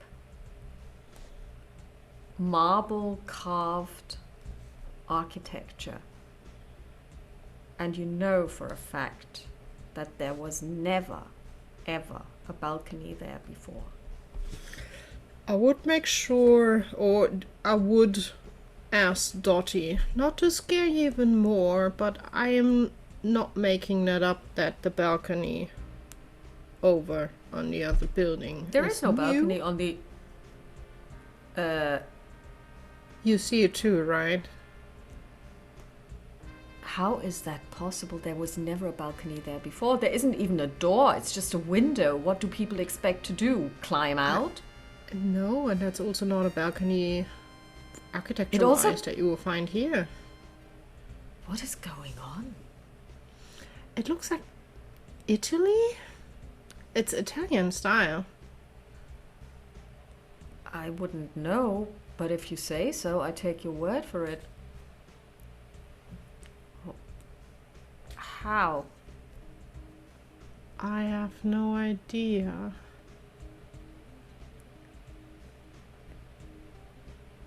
I have no idea what is happening. I'm curious to read in the papers tomorrow on what weird things they saw.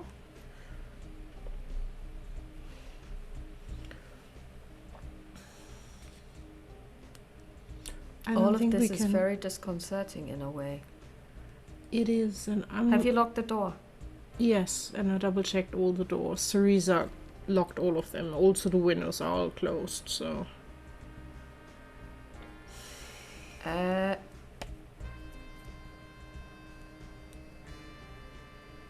This is creepy. It is, and I have no idea. I know we are working on a creepy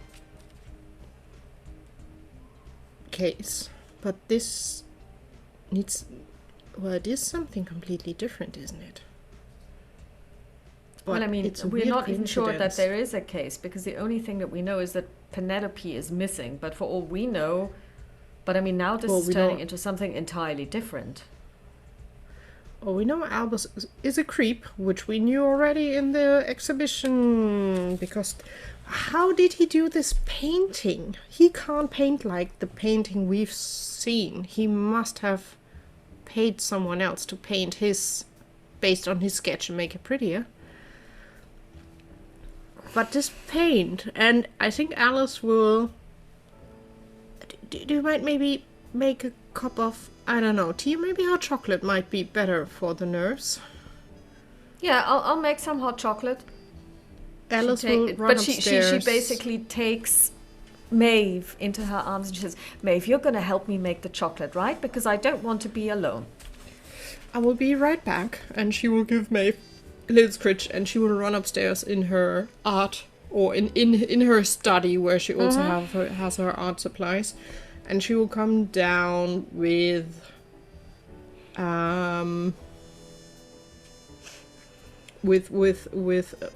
probably some paper and some brushes, and she will also have like different scarves around her arm. She just grabbed a few scarves because she has quite a vast collection of different colors, because you need to color code it to your outfit, obviously. Yes, of course. It has to be tone and tone. Yeah. And she will plonk herself at the kitchen table. She will grab the bucket and put it next to her. Open it. And she will do some testing, like having the scarf around her hand, having the brush, tonking it in, making a swipe at the paper and see what happens. Okay, first of all... Does the color always change? It does, depending on what the color of the scarf is that you're using around your hand. The paint color changes. Also, you notice something else. You're just basically brushing the paint on lightly, right? But I mean, you've been painting really like swatches. for a She very doesn't long try to time, paint. so you have practice. But never ever has your wrist felt so light and has this motion of bringing paint onto a canvas been so easy. It's almost like somebody's moving your hand, like it's being moved by some outward, very light, I don't want to call it force because there's nothing forced about it, but it's like, this is what you're supposed to do, what you've always been meant to do. Alice, you should become a painter.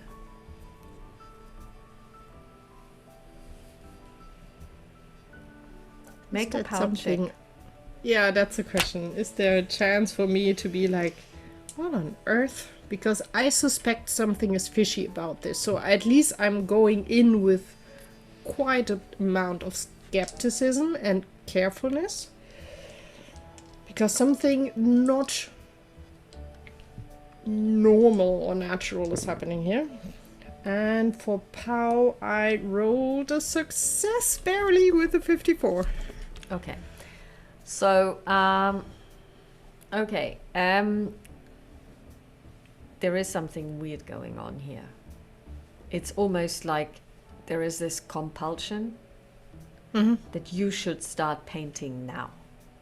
Like now, like right now. Ignore the time of night, ignore the chocolate, ignore Maeve, ignore Dottie. Painting is what you need to do now. However, you take a look at Dottie, you take a look at Maeve, and you kind of go, that's not right. I will probably drop the brush I have in my hand, like abruptly, just drop it.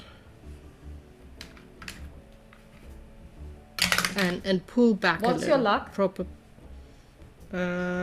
50. Okay, good. I rolled a 0-5, so you don't drop it on the carpet. Well, then the carpet would have an interesting color, maybe. Yeah. And I'll probably even push back the chair a little bit from the table. What is it?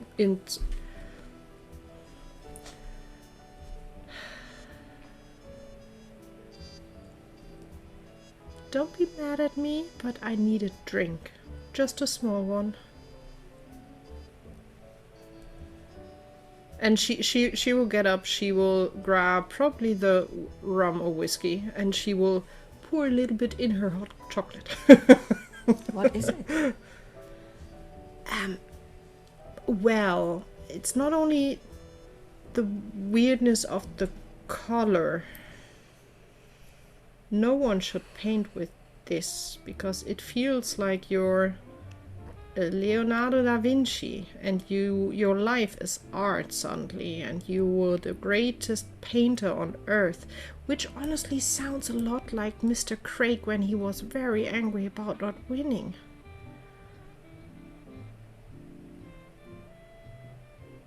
What are you saying? The paint is cursed?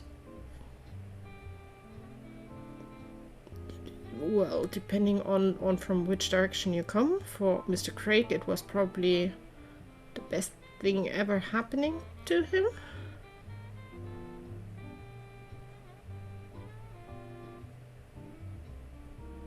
Alice will take another sip and she will just close the bucket. Mm-hmm.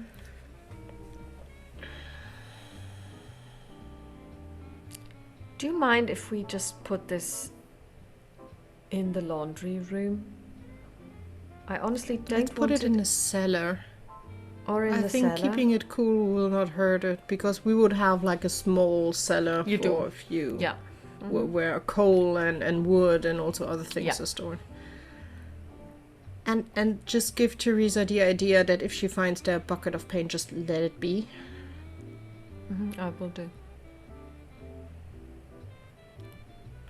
And Alice would stand up and she would bring the bucket down in the cellar. Just put it not really hidden, but at the side in the corner. Mm-hmm. And she would just stare at it again, and then she would go back upstairs, close the cellar door, and probably have another look at the sky again, because I suspect the cellar door is outside. So they have like a back garden. Oh, okay. So this is it is entirely where you want it to be. So if you want it to be an outside cellar, it's outside. When I think about the design of the apartment that I did, it would be outside and then going a few stairs down. So she would have to unlock the back door, go outside, go downstairs, and before going back inside, she would probably look again if the sky is still this weird black skies, green moon thingy. Yes, it still is. And it looks really, really strange.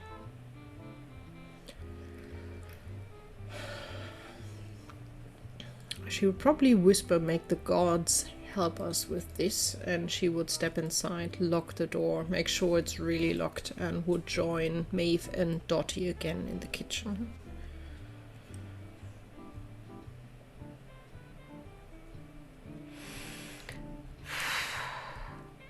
I can't wait for morning to break.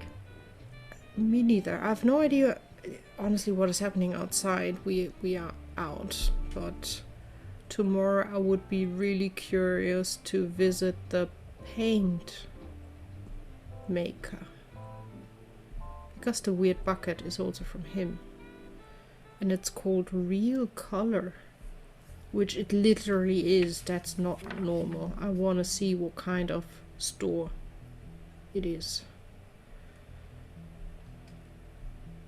All right, then let's do that. And I want to see. I'm still torn if we should return and should ask Mr. Kochalski if against some money he would be willing to give information when Mr. Craig shows up the next time. Because I highly suspect he didn't show up the night we were there. No, and if you did, it was pretty boring because we were already gone. The other thing, I would tomorrow morning call the police and would see if Inspector Grant is in. Because honestly, the paintings we found are highly disturbing. And the stuff we found in the apartment as well. I'm not sure how much I want to tell him, because I know we went overboard. But I think the police should have a look at Mr. Craig. Not only with the weird paint we found, but generally the paint, the girls. I highly doubt they are on free will. Especially the young one, honestly. That is kind of creepy as well. Also, I have the feeling they might be missing as well. Because they haven't been in their apartment for a while, and they haven't been at the studio in a while, where his wife doesn't show up anyhow. Oh, you mean they are missing, not the girls. They are missing. No, they are missing. The girls, I don't know. Well, I looked. I didn't see any drawings of Penelope or his wife. Well, I highly suspect. Although his wife must know about the studio. But do you think I'm she quite knows sure what he does there? Because, to be quite honest, I'm not sure if I would call this art. There seems to be something else going on there. It's disturbing, to point it in a nice way. Maybe it's a good thing that his wife has never been to the studio. The question is where his wife is and where's he. Because they need to sleep somewhere. Yeah. So I think tomorrow morning, first thing, call the police. We will not talk about the weird paint bucket, because I think that is out of reach for Mr. or Inspector Grant. But about Penelope missing and Mr. Craig being not very happy about losing, we can give him at least the information that they seem to be missing as well, the Craig family, because they haven't been seen either at their apartment nor at the studio. We can give them the addresses. And depending on how well the work goes, also giving him the hint on what we found in the apartment. The bottle is really disturbing. Also knowing that they did not pack anything, so they're not on vacation or travel. They also won't have the money to go on travel, honestly. And that the studio we found very disturbing art. Although I know that the police probably doesn't really care about that part. Although it might link and give the idea. Maybe the police don't, but maybe Inspector Grant does. We will see. I know generally, as long as they're not dead, who cares, right? I don't know. I mean, let's just tell him and let's see what he makes of it. I think latest with the girl, there the police might be interested because kids. Yeah. Let's see. But I think the inspector is the first stop. Because something tells me that this girl actually is real. It's not just something he paint. Yeah, because everybody else seems to be real, and I assume I think that, they're real. I suspect they were drugged. I think, well, they obviously... I hope they did it for money, which I highly suspect, if based on what Mr. Kowalski said, that 3 girls went up there on their own. They went there for money. Yeah. I'm not sure they were aware of what they got themselves into. Probably not. But we will see. And then we have also the pushcart market. As last stop to do. And then let's hope tomorrow evening is quieter outside. I think tomorrow we should make sure we are not out when it's dark. Okay, so the 2 of you go to bed. Yeah, honestly, Alice will probably be like, it might be weird, Dottie, but what do you think about sharing bed? That would be something really... And can Maeve come too? Well, Maeve can decide if she wants to join. I will not force her because I'm smarter than that. And she will give Maeve a little squitch. You know better what you want. Should we do mine? It's not as high up. Yeah, you have the nice big window, which I usually really love, but I think today not with that don't moon. need that. So you go to bed. Maeve and settles between the 2 of you, basically at your feet, and she's and so you go to sleep. However, you wake up in the middle of the night and you realize that the 2 of you have been sleeping. Maeve has been guarding you. She's sitting there. You can see her silhouette in the dark, and she is ever so slightly turning her head, watching the door and watching the window.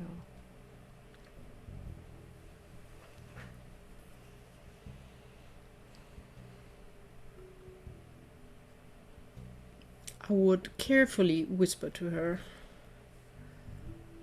you should get some rest too. I don't think they will come inside.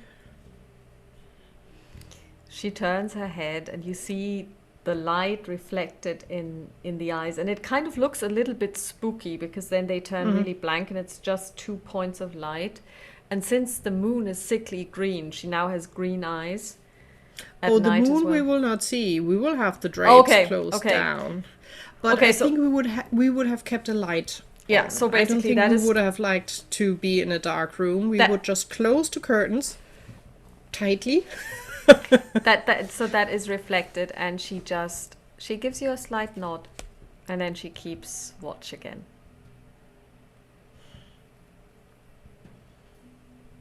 Alice is tempted to sit up, but she doesn't want to wake Dottie, so she will just try to go back to sleep.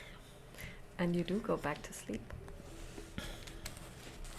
And then you wake up the next morning because Maeve basically headbutts you, sitting on your chest. And she basically gives you the meow that says, "I'm hungry. What are you going to do about it? I was up all night." Alice would just be like, "Shh," and she would peek if Dottie is still sleeping. Probably not. Dottie's still sleeping. It's your breakfast. Yeah. So basically she doesn't get up as earlier. If a cat is like, "We will go downstairs. Just don't wake Dottie." Don't wake her. She looks at her and then she gives you this slight nod again, but you now know that she understands every single word you're saying. And then she jumps off really lightly, like just a little bit of a pip, and then you hear her pause very lightly, and she leaves the room because the door is always a little bit ajar. Yeah, the door is always open. And you follow? I will carefully follow. I will just grab my morning robe that hangs on the usual hook. And go downstairs to the kitchen, probably pulling the door a little bit more, not completely shutting it, but making the gap now really just like it's leaning against, and then going downstairs to the kitchen. You go to the kitchen, you make breakfast. No, when I go downstairs, first I would look outside. First of all, I would probably open the front door because the milk delivery should be there. The milk delivery is there. Newspaper probably as well. Yeah. So I will grab that. Usually I wait until Teresa's up, but I will just do that because I want to have a look outside. A, how does the sky look? B, how does the building on the other side look? Is the balcony still there, or does it look usual as it should? The sky is slightly overcast, but otherwise normal. The sun is kind of peeking through. It's a little bit pale, like milky because of the sky. The building looks normal. There is no balcony. Good. Yeah, and she will close the door, lock it again, and she will bring the newspaper and the milk inside. Just drop the newspaper. She will scan the front page to see if there is anything about weird things happening outside again. Is the moon made of cheese? After all, question mark. Last night saw a green moon, so for those of us who believe that the moon is made of cheese, this is the final proof. However, meteorologists say that this is just an inversion of color due to the moonlight being reflected off of a smoggy, foggy night sky. And you know that the night sky was neither smoggy nor foggy because you could see every single star. So the New York Times is lying! Fake news! Fake news, yeah. So she will push the paper aside and she will first take care that Maeve now gets breakfast, and she will start breakfast. She will read the paper later in peace and quiet. So, yeah. Maeve accepts the offerings. Toast. Maeve will get some cat food and a little bit of milk, probably, or cream, something like that. Although I don't think cats should get cream, should No, they? they're actually lactose intolerant. The grown-up all the cats cliche stories. Yeah, it is a real like, cliche. is that really a good thing? No, you for shouldn't a cat? actually. Yeah. But you would have noticed because when you do give it to her, they will actually start having indigestion. So I suppose that at this stage you know this. You can give her all kinds of meat. So, for example, if you have she will chicken, get cat food and maybe some. Oh yeah, I would, if we have some leftover chicken, I would give her a little piece of that and some more. She's very appreciative. Yeah. I will do some bacon, not shared with the cat, because I highly think bacon is not for pets. No, because it's salted and cured, and Exactly. So after a while, Dottie comes downstairs because she knows when breakfast time is, and she says, "Did you sleep well? Because I slept like a log." Well, I woke up in between. I saw that our guard cat was wide awake all night. Oh, she was And then standing guard. That's how it should be. With her Well. there, who would ever try to? Well, She no can one sleep during the tried, day. or she scared them off without waking us up. But I hope she can find some rest during daytime today. Just looking over. And at that stage, And she Maeve yawns at you, and then she basically gets up on one of the chairs and at the kitchen table, rolls up in a ball, and starts sleeping. This is your answer right there, Alice. Yeah, it is. I'm not sure if you want to read the paper, although it definitely confirms that we are not making things up. She looks at it. Tea is almost ready. I mean, I'm not sure if we actually would have come up with the explanation that the moon is made of cheese, but hey. Also, there the was no sky was clear as yeah. nothing. So they basically don't know what's But hey. going on, but people have been complaining or have been mentioning it, so they're trying to soothe people's minds and allay their you don't want to fears. have a panic. No. But it means the whole city is on it. We should have a look if it's just New York or if it's outside as well. So maybe today also stop at a newspaper stand and see for Sure. newspapers outside if they have a similar problem or if it's just New York. So Or today rather, it's first of all, also just Tivolino's paint shop. police first, then paint shop on the way probably to the police or after the police, stopping at a newspaper stand. And then afterwards, if we have time, the pushcart market. If not, pushcart market can be postponed because Alice definitely wants to be back home when before sunset. Okay. So you have breakfast. Do you want to ring the police? Yeah. Because okay, so you ring. Yeah, Inspector first of all, Grant. ring the police and see if Inspector is there, and then talk to him if we should swing by, if he wants to come by. He's there. Oh yes, Miss Baker. Okay. Has Miss Smithers been in touch? No, but we found out a few things that might be interesting for the investigation, Oh really? or for a whole nother investigation. Like what? And he sounds very friendly, so he's not in any way standoffish. What would that be? Should we just swing by, that we can talk in person? If you like, yes, sure. Then we will I'm be here all there morning. Then we will just get ourselves ready. We should be there in latest an hour. Splendid. I will be here. It's my day for See you in a paperwork. bit. See you then. Because Alice doesn't want to discuss this on the phone because she knows the phone ladies. Yeah, the switchboard ladies. Yeah. So do you Especially call a if cab? someone calls the police, believe me, they will be curious. Do you call So a cab? we get ourselves ready, call a cab, and go to the police. So you arrive. You go to his. You ask at the front desk. They send you to his office. It's like a tiny office. He's only an inspector after all, and he's sitting there, and he's Yeah. Good morning, and he greets the both of you, and he says, Good "Will morning. you take a seat? Can I offer you tea, coffee, Coke?" No, thank you. Glass of water, maybe, if you have. Oh, of course. And he basically goes outside, and he comes back with 2 glasses and a carafe of water. Well, I know you are in lead for the investigation, but still my private investor heart could not really stop thinking about Penelope. So I had a little bit of a talk with the 2 competing artists.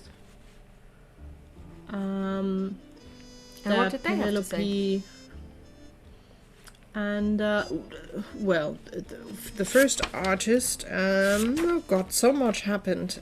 Rob Mullen, well, he's a hard-working artist that absolutely was surprised that he was nominated at all, and that he even did the second place. So he is not angry about Penelope. He talked in the nicest tone about her, and I believe him. I think he's quite honest. He's hardworking. He's very young. He's still learning a lot. Mr. Craig is a different story. It might be that he's missing as well. He hasn't been seen in his apartment, neither his wife, for a few days now, and his studio, they haven't seen him since Sunday as well. Do you think he's missing as well? Like Ms. Smithers? Maybe. Also, well, we found in his studio a lot of drawings from girls and women in not very good positions, and even kids. And we found a lot of alcohol. So Alice would describe as politely as possible a few of the paintings. I'm not sure what he's doing with these girls, and I'm not sure if the police is really interested in doing that. Usually they don't, but at least I wanted to mention it. Well, I understand that there are people who basically work as models in art schools, and I understand that some of them don't wear clothes while they work. But you say that this is different? These pictures look more like being drugged and not... Well, they came there probably of free will, but I highly doubt they were happy with what happened there. I haven't seen Penelope in the drawings, so I'm not sure if he had maybe similar ideas with it. Also, please don't ask why, but in his apartment we found a huge bottle of Valium, not prescribed, empty. He looks at the ceiling. Well, we left everything there. We didn't touch anything. If I wanted to draw women without their clothes on, giving them Valium might do the trick. The question is if he just painted them or he did more afterwards. That's what I was trying to imply. But in polite company, and he looks at Dottie pointedly. Well, we've seen it, but here is the address of his apartment. As I said, they haven't been there for a while, and they didn't pack for vacation or anything like that. So his wife is also hasn't shown up. And here the address of the studio. It's just upstairs. Mr. Kochalski will probably let you upstairs. For us, he just blankly said go upstairs and left again. Well, maybe although he was expecting... you're not female, so maybe he might be. I'm not sure. Not only that, I'm not half as good looking as you are. And well, I think it's more the female part that took us upstairs, but I highly doubt Mr. Kochalski wants problem with the police over. Well, Ms. Baker, this is very interesting, and I will definitely take a look at this. But you said you didn't recognize any of the women in the paintings. No, we didn't. Well, and you will see some paint or some sketches and developments of the painting that he put into competition, although I didn't see the painting of the competition. Is the question the paintings are probably still at the Met. Yes, aren't they will be for 6 months, and Yeah. then they will be sold to the highest bidder. And there you can definitely see on that kind of picture his wife, but it's more artsy. It's scary and creepy, just to warn you, but it's more artsy. The sketches, no she one that we clothed? recognized. Yes, but scared to death. Sounds like a charmer. Yeah, it just feels like maybe having a look at it, because the note we found in Penelope's apartment doesn't really let go of me, because the only thing that she got where someone was really jealous, obviously, was Mr. Craig, because he thought he would win with his painting. Well, I mean, let's put it this way. I've seen people get killed over much less than that. Yeah, and with Not that I'm all saying that she's dead, but she's been no, missing. but maybe And the longer she's been missing, let me be quite frank, the less likely know. it is that she will be found alive. we know that.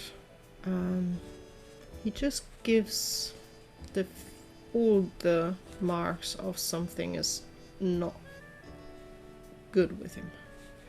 Quite. I will take care of this, and I will keep you up to speed. If you find out anything else, please do let me know. So much. The only thing that you will find in his art, or in his apartment as well, and in his studio, he bought a lot of paint. That in and of itself is not a crime. No, but maybe they will have information when they've seen him last. So she will also write down Notre Dame or Tivolini, because it's obvious. You find it so easily. We will visit them now. If we find anything there, I will let you know. Please do. Do you have a cab waiting, or shall I call you one? If you could call one, that would be lovely. He calls a cab. You take the cab. Do you go to Ken Mayer on the corner of Mott Street to visit Notre Dame or Tivolini? Yes. Okay. You arrive, and it actually says Tivolini's paints on the window, painted in a kind of like in calligraphy, like, you know, this the window painting style that they have, where they and it is on the ground floor. It's got one of those glass doors,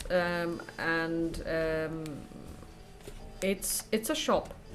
You can see in the window he's got different paints, but he's also got painting utensils like easels, like brushes, like canvas and that kind of thing. So he doesn't seem to only be selling paint or making paint, but he also sells other stuff. Yeah. Okay. Art supply. Yes. On the way, we would stop the cab if we pass, or we would let the cab know if we pass a newsstand, if they could have a short hold, because Alice would like to... On a 01, yes, you do. She would get out and see if she can get a newspaper from that has more... There's the Florida Herald, there is the Boston Spectator. Yeah, I think those two she would just grab, and while sitting then back in the carriage, she would have just to snoop through and see if they have different experience than New York City. Anything in the newspaper? In a way, they must have, because they don't mention a green moon at all. Okay, so nothing there in the newspaper. Nothing. No. And then we go to the shop and we will ask the cab to wait. You ask the cab to wait. You go to the shop.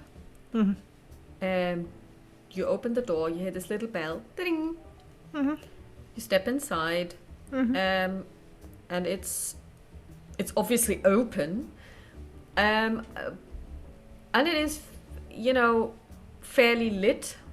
But no artificial lights. It's all just light coming in from the street, and it's kind of a little bit dingy, like looking, because it's not really brightly lit. And then you can hear a voice saying, "I'll be right there."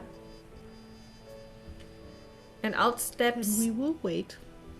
A young lad, maybe 16 years old, and he says, And he's basically cleaning his hands on his apron. He's like, "Oh, I'm sorry. I was expecting someone else. What can I do for you?" We don't want to. Should we come another time if you're waiting for someone else? Are we in a way? No. I'm waiting for paint to be delivered, but you don't look like Bob. No. Alice will give him a warm smile. We got the hint of a fellow artist that we can get good paint here mixed up at fair yes, prices. of course. Yeah, that's what we specialize in. So, what would you like? Mr. Basically a full basic set of colors, and Mr. Craig was the one who gave us the advice to come here, and she wants to see if he reacts to Mr. Craig. Oh yes, Mr. Craig. He's a regular customer. So you want what he has, like oil colors, oil paints? Yes. All right.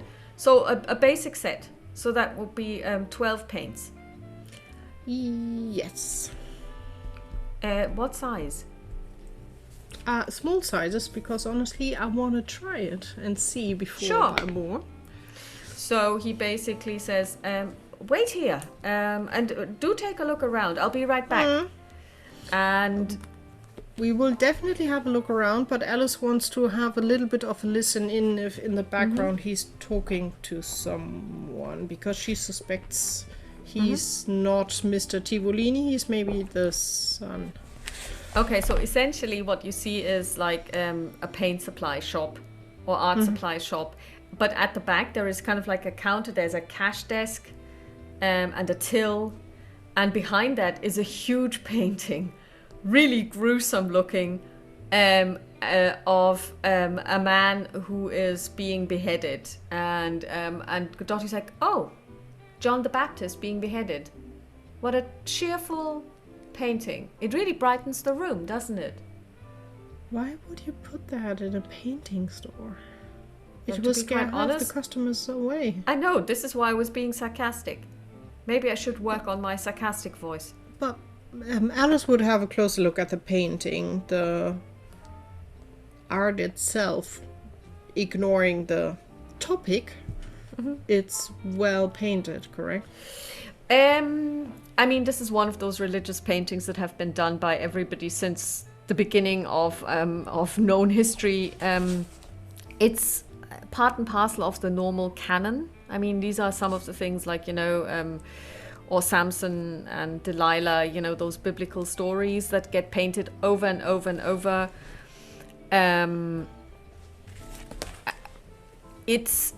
You would say it's a copy of some Italian master. Or master. I mean, there was the Italian school, and you know how people just got those religious paintings and put them up in their places, in their palazzi. So it's back then it would have been probably commissioned by someone, and this is a copy of one of those commissions. So it is well painted and well copied. But, sometimes you have to say, okay, even if it is painted by Michelangelo, if you don't like the subject, you wouldn't put it up just because it's Michelangelo. So it's... Yeah. And it's huge, and it's one of those dark ones, with a dark frame, and kind of like it's imposing. It smothers the room. It's angry at the room. Alice would still pick up one or two brushes as well, just to have something to buy. And in the background, you hear someone.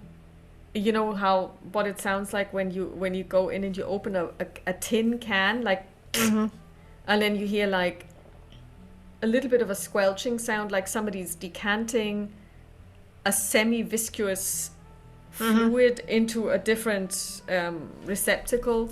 But he's not talking to anyone. No. Okay. No. Let me see. He's whistling a jaunty tune. Oh, he's happy for what he does. And then after a while, I mean, this is taking a while. And after about half an hour, he comes out. Sorry, this is taking so long. I'm here on my own today, or like this week.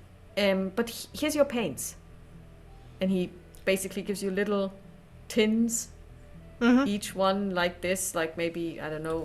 Alice will put the brushes there as well. So the shop is a family business, I suspect. At least it looks like it has been around for a while.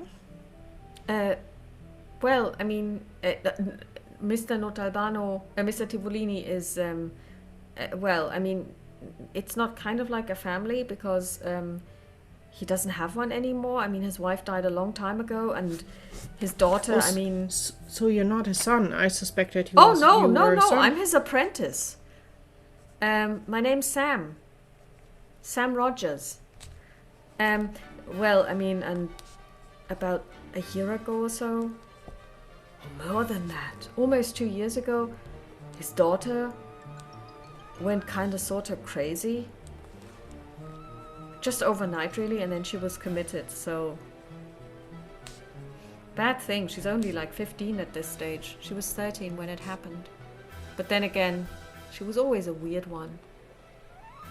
Oh, I didn't say that, miss.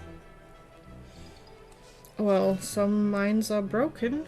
That's just how it happens. So he's there to visit his daughter? You said he's out at Well, the I mean, broken. She was always very religious, you know, like always praying, always saying the rosary and kind of like, you know...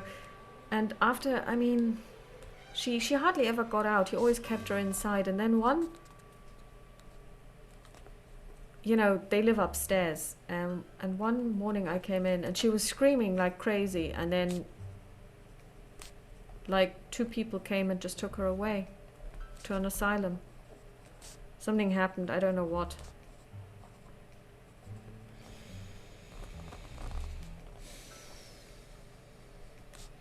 But Mr. Tivolini has not been in for a couple of days. Well, like, actually for 2 weeks. Planned? I hope he told you that you would have to stand up for that time, and he's paying you well. No, he's not paying me. I'm his apprentice, but I've got a key and I keep the store running. He's just gone. Was he planned to have a trip? Because it doesn't sound like Mr. Tivolini. Based on what I heard. Trips. I'm just waiting for word. I mean, I've got my instructions and I can make paint. And then you hear a car pull up. Oh, that's Bob with the paint. Take care of that first. We will wait. No worries. He walks to the door and he opens it and basically wedges it open and he says, Bob, will I help you or can you manage on your own? And then Bob is like two times the size of Sam, tall, broad-shouldered, wide, and he's kind of like a heavy lifter and he comes in with big buckets of paint. We will make space for them.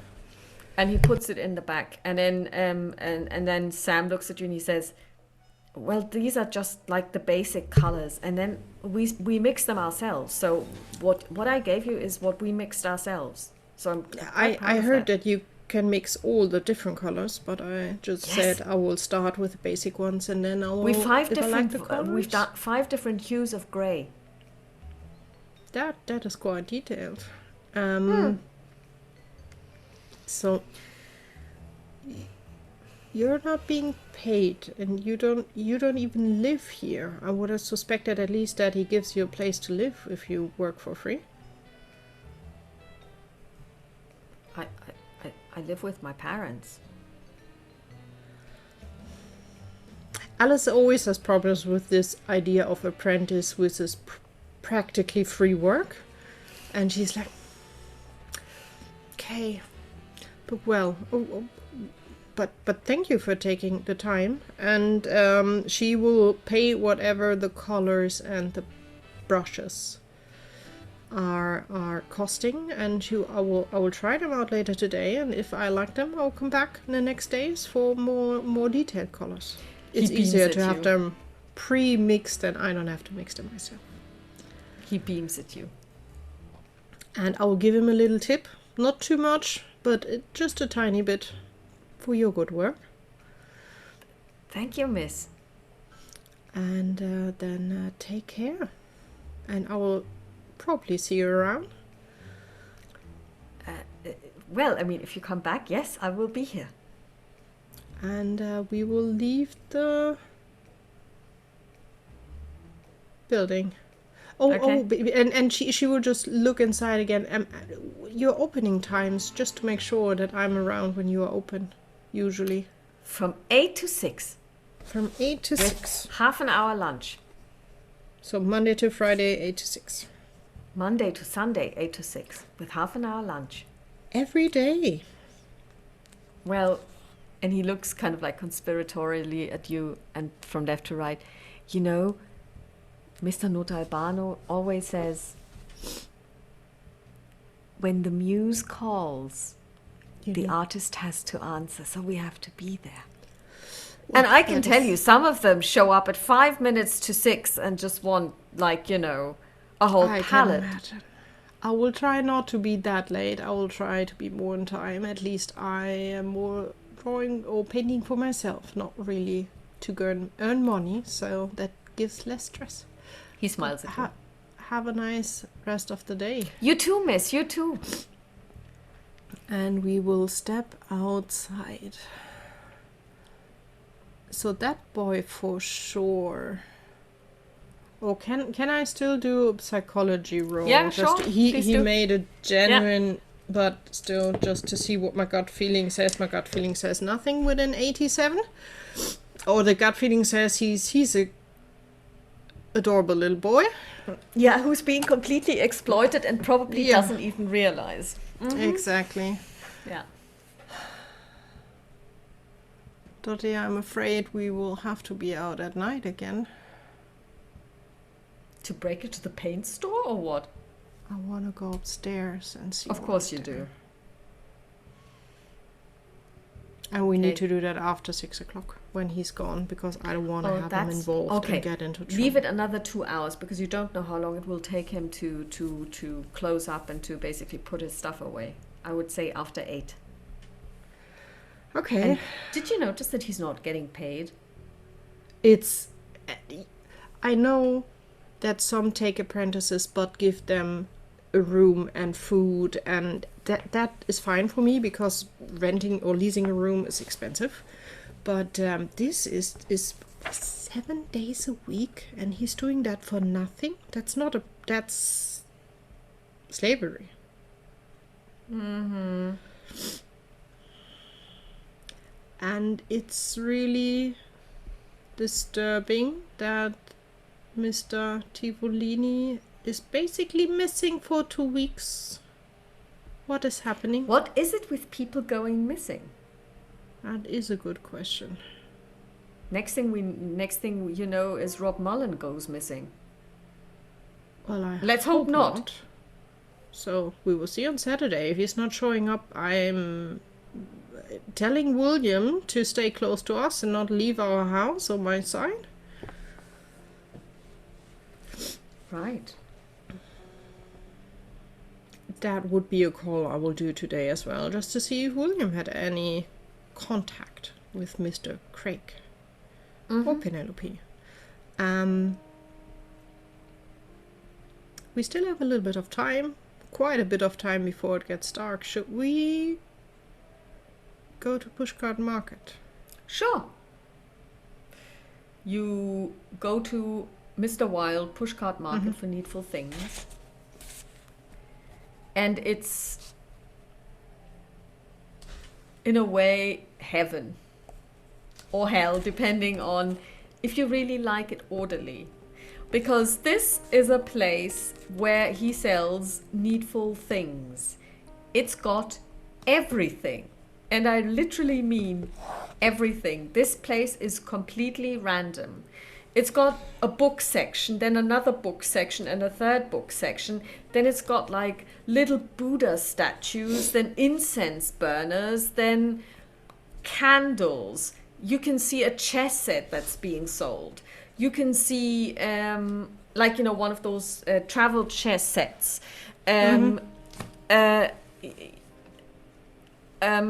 candlesticks, candle holders, matches, like one of those travel bags that you can use to put in your, and fully stocked with, you know, like yarn and needles and thimbles, you know, like, so if you're traveling and you need to mend something, this is your mending kit right there. It's got a first aid kit somewhere in the corner.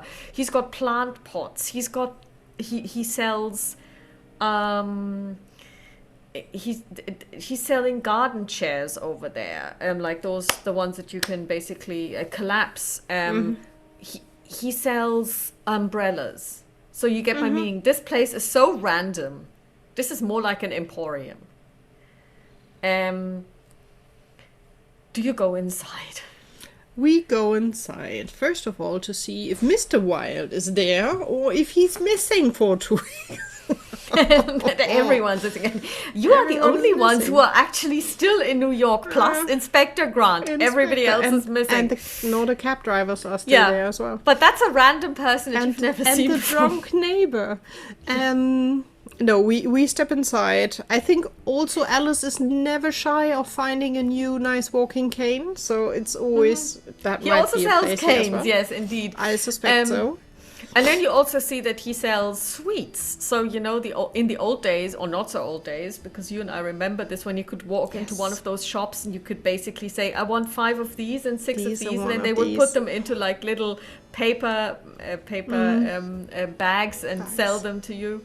So this is also what he's got. And also, back there, that's alcohol, and maybe has been there since before the Prohibition. Who knows? I think and he also sells stay cigars away and cigarettes. from food and drinks, just to be careful. Having said this, the food and drink section looks, I mean, the food section is absolutely spotlessly clean. Okay. So, you know, so licorice and stuff is sold in like those little ones that look like, you know. So essentially, and you walk in and there's also a doorbell ringing. Ding. So ding, ding, ding. He need guidance on where to find what? I'll be right with you. I'll be right with you. Shh! Stop it! Get down from there! Get down! Alice would walk a little bit more inside and try to see who is talking. And Brandon, you come down from there right now. Brandon, I'm not going to repeat myself. Get down. And you see a tiny man, 160, slim, grey hair, half moon glasses, bushy eyebrows, and he seems to be talking to a bookshelf. Brandon, okay. If this is what you want, and if this is how you want to play it, no food tonight. Forget about it. Forget about it. Brandon, following calm down. His gaze. You see a ferret. A ferret. Adorable. Brandon, please. I know I didn't have chicken in the morning. Yes, I know I forgot to buy it. I did promise chicken and I know I forgot about it. But you cannot just hold a grudge all day, can you? I'll be right with you. Brandon, please, we've got customers. Don't make me look bad in front of the customers. And at that stage, Brandon looks right at you. And then he climbs down. Maybe just give your friend a little snack. We can wait. Brendan, what kind of behavior is this? Look, the ladies are here to buy something. So we have to be very good to our customers. You sit here on my shoulder and afterwards I will get you some chicken. I will close up shop and I will go down the street and I will buy some chicken. It's a promise. All right? But first we have to deal with our customers. Okay? Be a good boy now. And he turns to you and he says, well, ladies, young ladies, what can I do for you? That is a beautiful but very unusual pet choice. Oh, this is Brendan. Brendan? Hello, Brandon. Alice is my name. This is Alice. I'm Mr. Wilde. I'm the proprietor of Pushcart Market for Needful Things. How can I help you? Well, we need things, so I'm quite sure we are good. Well, put here. You need you things? have a little bit of I everything. have them. Yes. So, well, my walking canes we'll put at the end. Walking canes are always interesting. And she will hold up hers, because you never can have enough. Options. Do you... Well, we are looking for rather unusual books that you would not get in every bookstore. Where could we find them? You want Because unusual books? yes. What kind of books?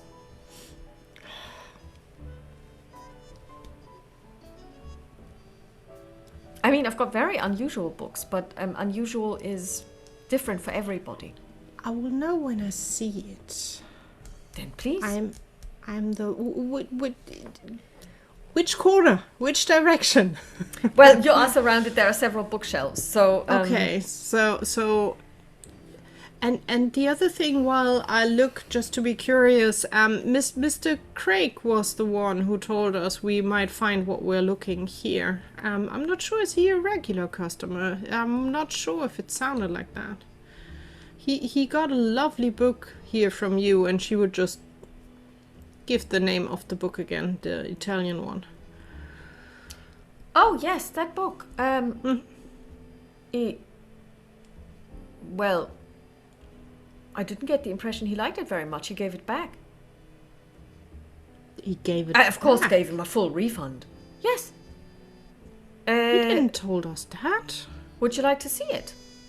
Yes, I would indeed, because for me it was quite interesting. Why didn't he tell? Well, I haven't seen him in a few days. When did he return it? It was about a month ago, maybe. Nobody has tried to buy it since. I mean, it is unusual. Most people don't speak Italian. Yes, that's why I was surprised that he got it first place. But yeah, if we could have a look at it.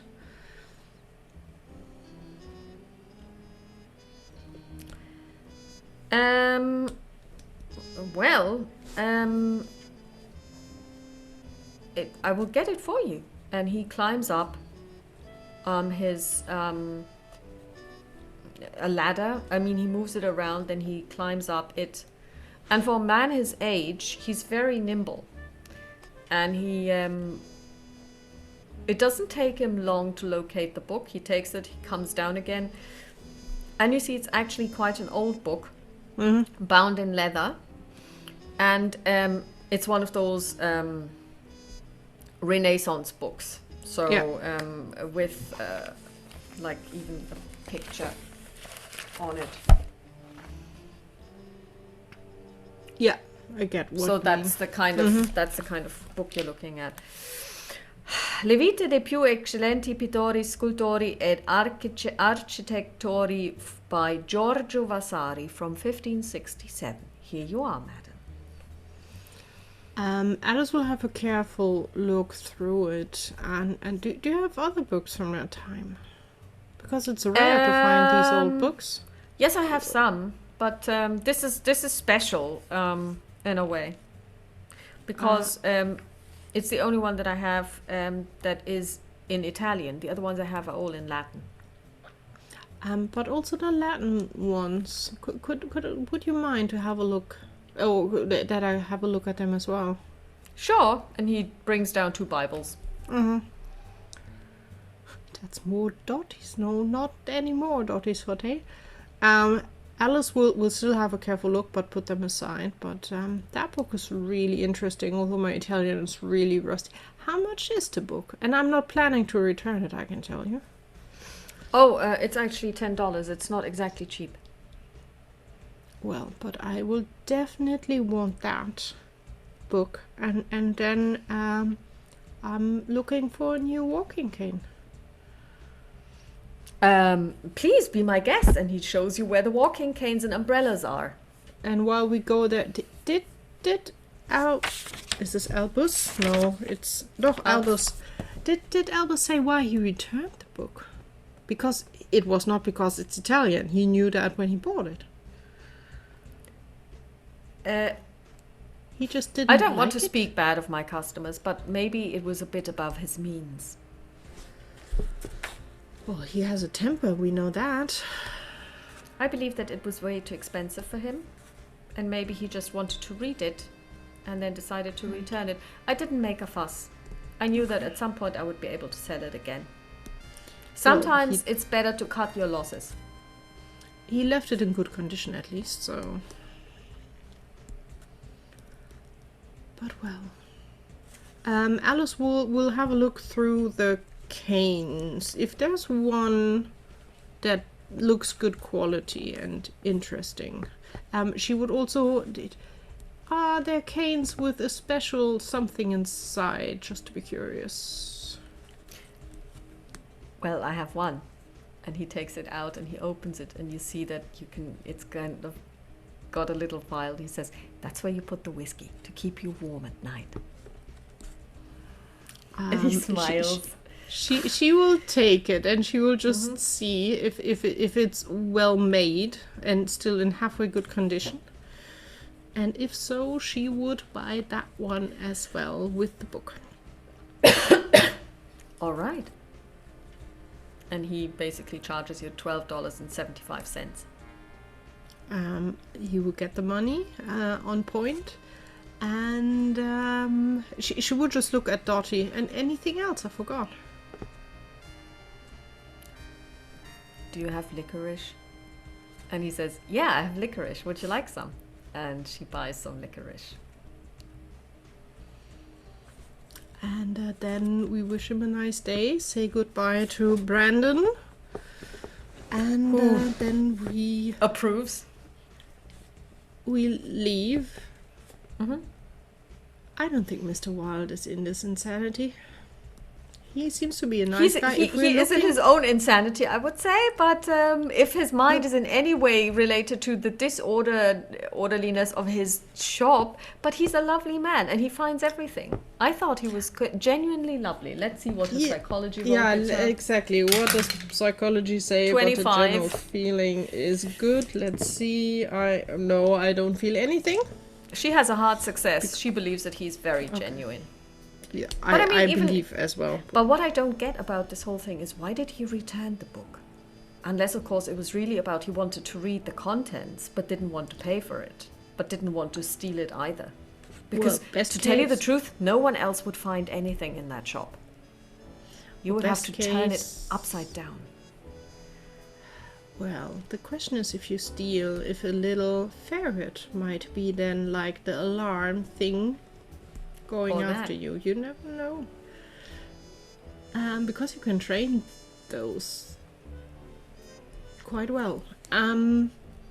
Maybe there's some decency in him. I highly doubt it, but maybe it is really he wanted to read it. $10 is a lot. He couldn't afford it, so he bought it, but brought it back, and he still got whatever he wanted out of it. That's why I bought it. A, it's a nice old book. And B, I want to see if we can find anything in there that might give us a clue. Okay, what you do know is you would not be able to actually read the book because your Italian isn't good enough. However, you do have the address of an Italian interpreter and translator named Laura Biagiotti who helped you way back when. Yes. So we get home. Mm-hmm. And I will make 2 calls. I will call William to see if he's okay.